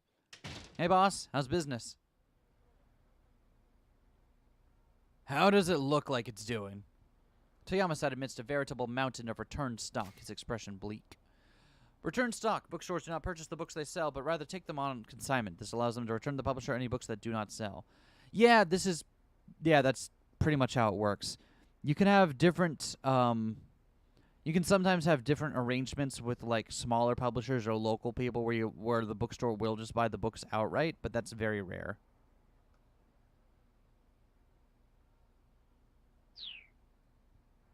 The books were all bulky, non-fiction tomes, not exactly the sort to fly off the shelves. The man couldn't even muster a smile for their reunion. It's been like this for every non-fiction book we put out. Starting right off with the bleak stuff, huh? Because things are bleak. The only thing that's selling is this gossip rag of ours. Minorikawa pulled some beer cans from his bag, handing one to Toyama. Toyama lifted an issue of 4-star general gossip from atop his desk. It was Heaven Publishing's one breadwinner, the only thing keeping the company afloat. But the gossip now seemed like it was buried in the red of the publisher's non-fiction releases.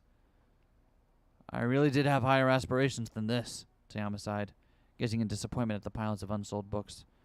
But here we are, with our gossip magazine as our only viable publication. The beleaguered bookseller chugged his beer. Daddy, I'm hungry. Minorikawa was startled to hear a young child's voice. He turned around to see a little girl nestled between the stacks of returned stock. That's my daughter, Hana, Toyama said. It's complicated, but she's living with me now. I see. Minorikawa couldn't press for more details with Hana right there. In all likelihood, things with Toyama's ex-wife hadn't been going well.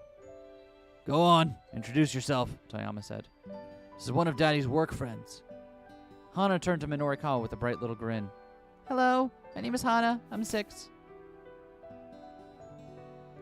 You want some of this? Minorikawa held out a packet of dried squid he'd bought with the beers. Sure.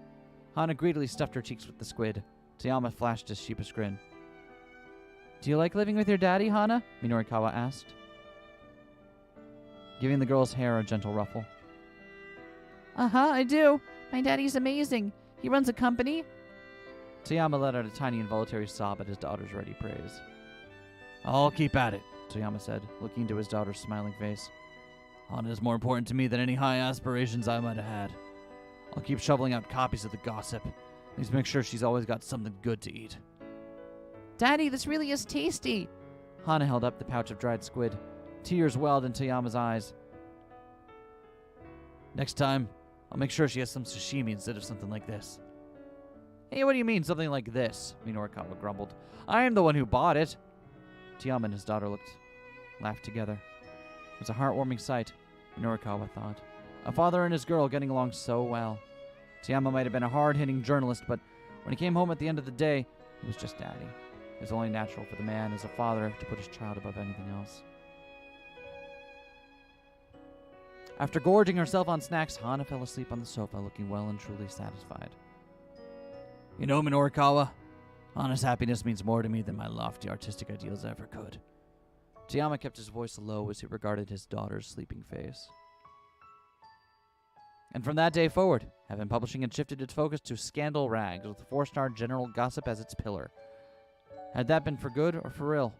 Whatever the case, Toyama had abandoned his pride.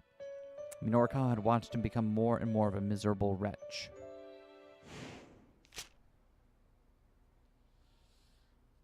Minorikawa snapped back into the present as a sheaf of pages appeared in front of his face.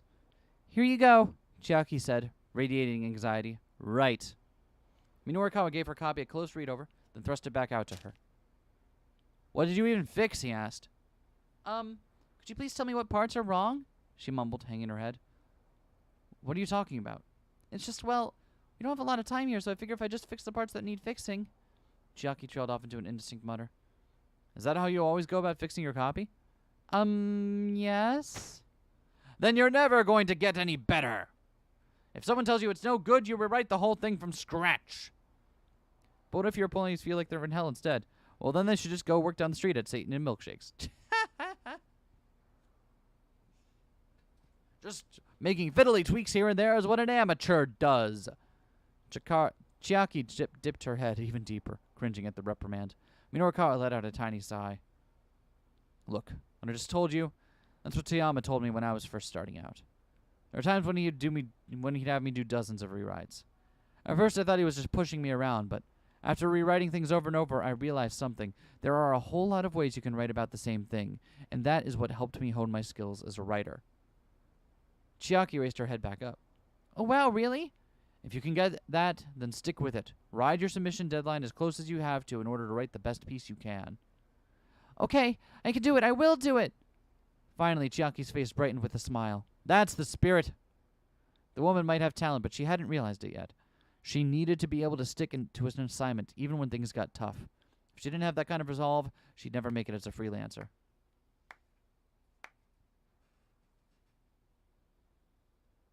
Oh, how touching, Ozu chimed in, applauding. I'm almost moved to tears. They'll make a movie out of this for sure, see? I'd only been acquainted with that sad sap Toyama. We never knew there was such an upstanding fellow here with so good at tough love. Minorikawa shot to his feet and pounded his fist on the desk. That is about enough from the peanut gallery. Hold your tongue, Sagawa snarled, his eyes shone with a vicious gleam. We're getting sick of waiting here. Sagawa, you really are a short-tempered guy, aren't you?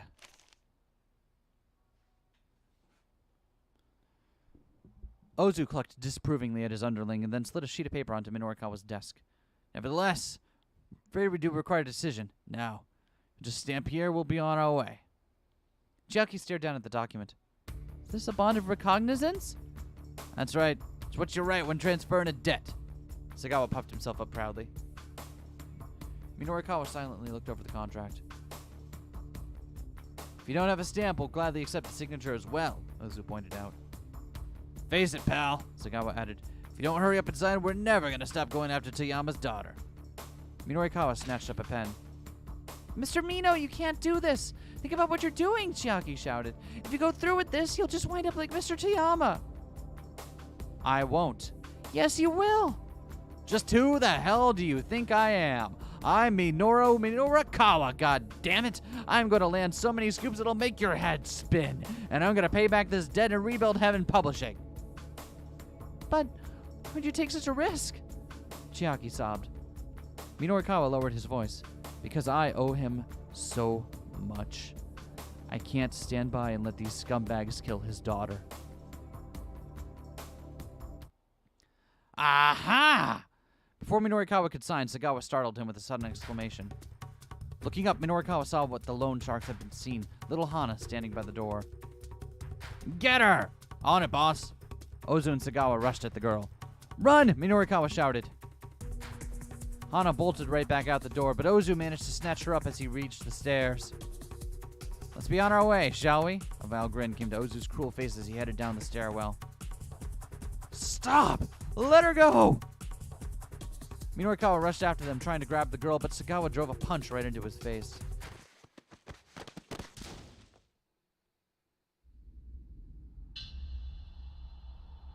Ugh! The pain staggered him.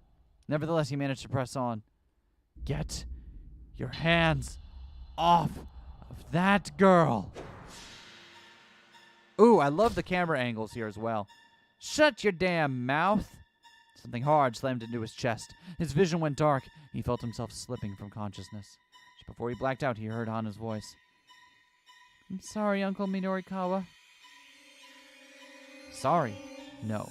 I'm the one who should apologize. Before his thoughts got any further, Minorikawa passed out.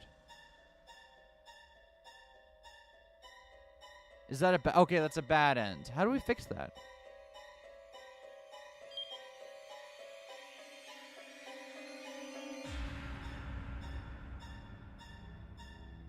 Someone brought her to Heaven Publishing, which was clearly a mistake. Yeah.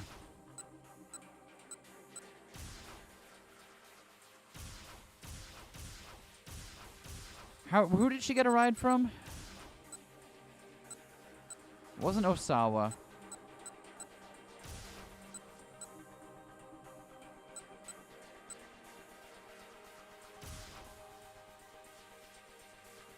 She had been at the hospital, right?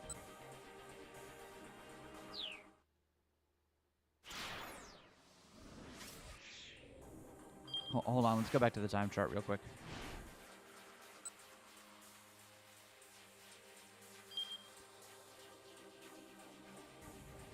Hana had been at the police station.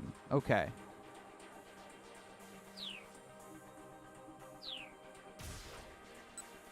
So, who was at the police station?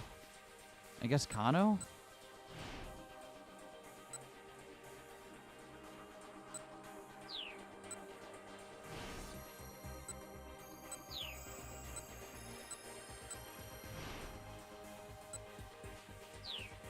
Okay, no, that's too far back. Okay.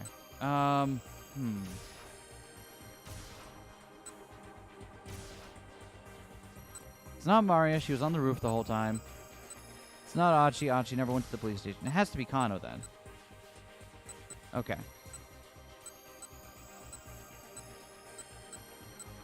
Alright, let's look. Boom. Alright, let's see where the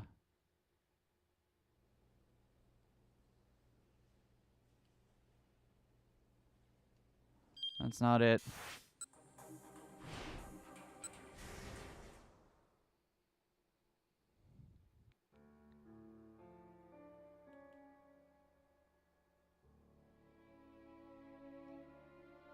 That's not it.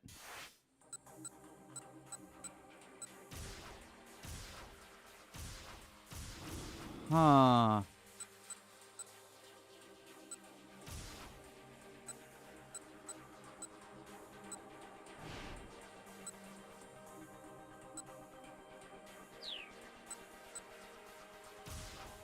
Huh.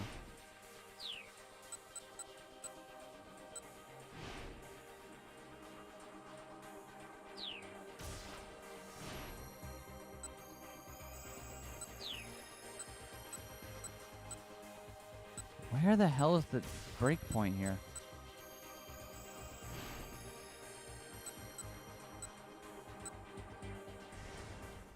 Is it here? No, that's not.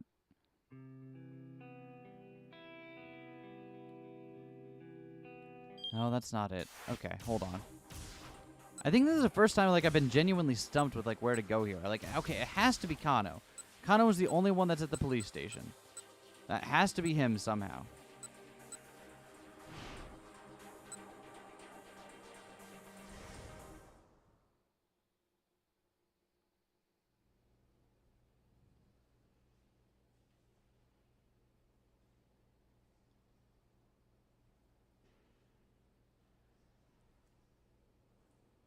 Is it releasing Toyama's name?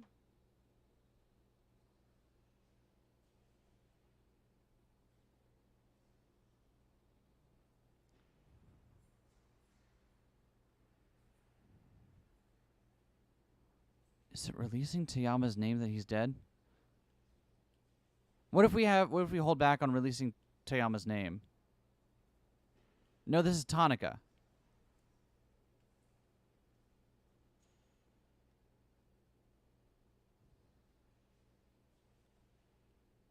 No, this isn't the right one. Does that change things?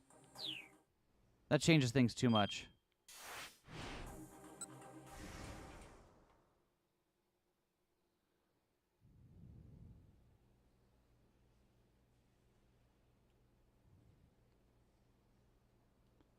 All right.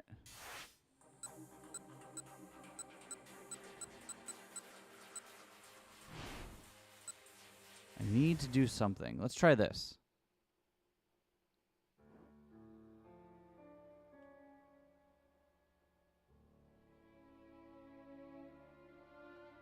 Maybe going to the hospital to visit Sasayama's wife was a bad idea.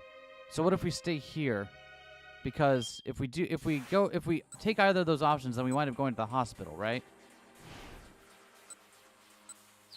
And then when we're in the hospital, we move over. So if we just call Rumi, then we stay in. Then Kano stays in the. Then Kano stays here in the precinct, and it might be able to prevent Hana from leaving.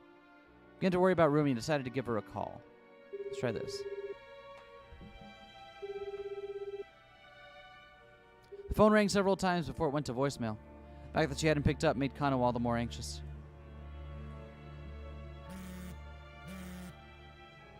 He was still staring at his phone when he got a call of his own. When he appeared at the incoming call display, his heart nearly stopped. It was Tateno's name.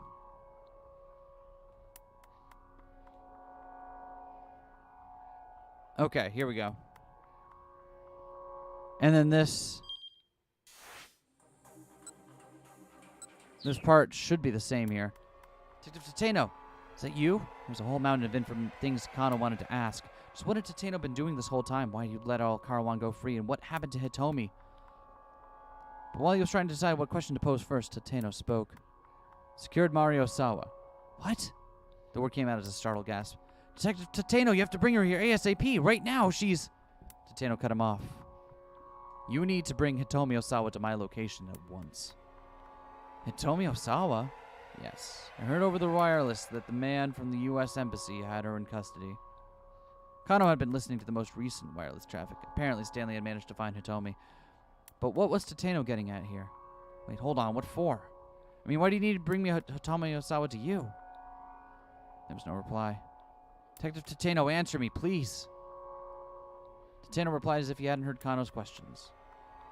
Okay, so this is still the same.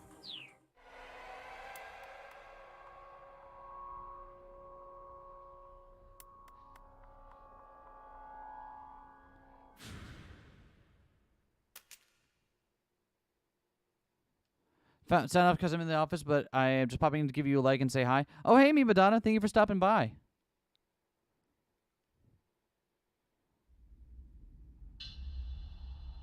Is this going to be all the same? Yeah, this is all the same from here. Okay. Why the fuck is it then?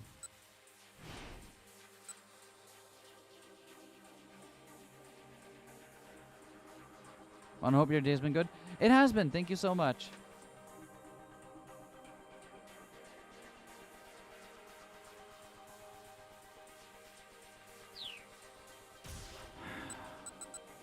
All right. You know what? I don't know offhand immediately where I need to change the thing to do here. So I think what we'll do is we'll call the stream here for today.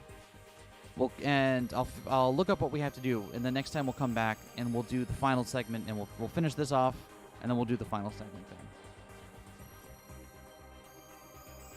Thank you for coming out, everyone. I hope you had a good time. I'm glad we're getting around to finishing this game finally after we took a break for some other stuff. New episode of Umineko tomorrow if you're waiting on that. Look forward to that. Outside of that, that's everything I got for you. I hope you all have a wonderful day. Ciao.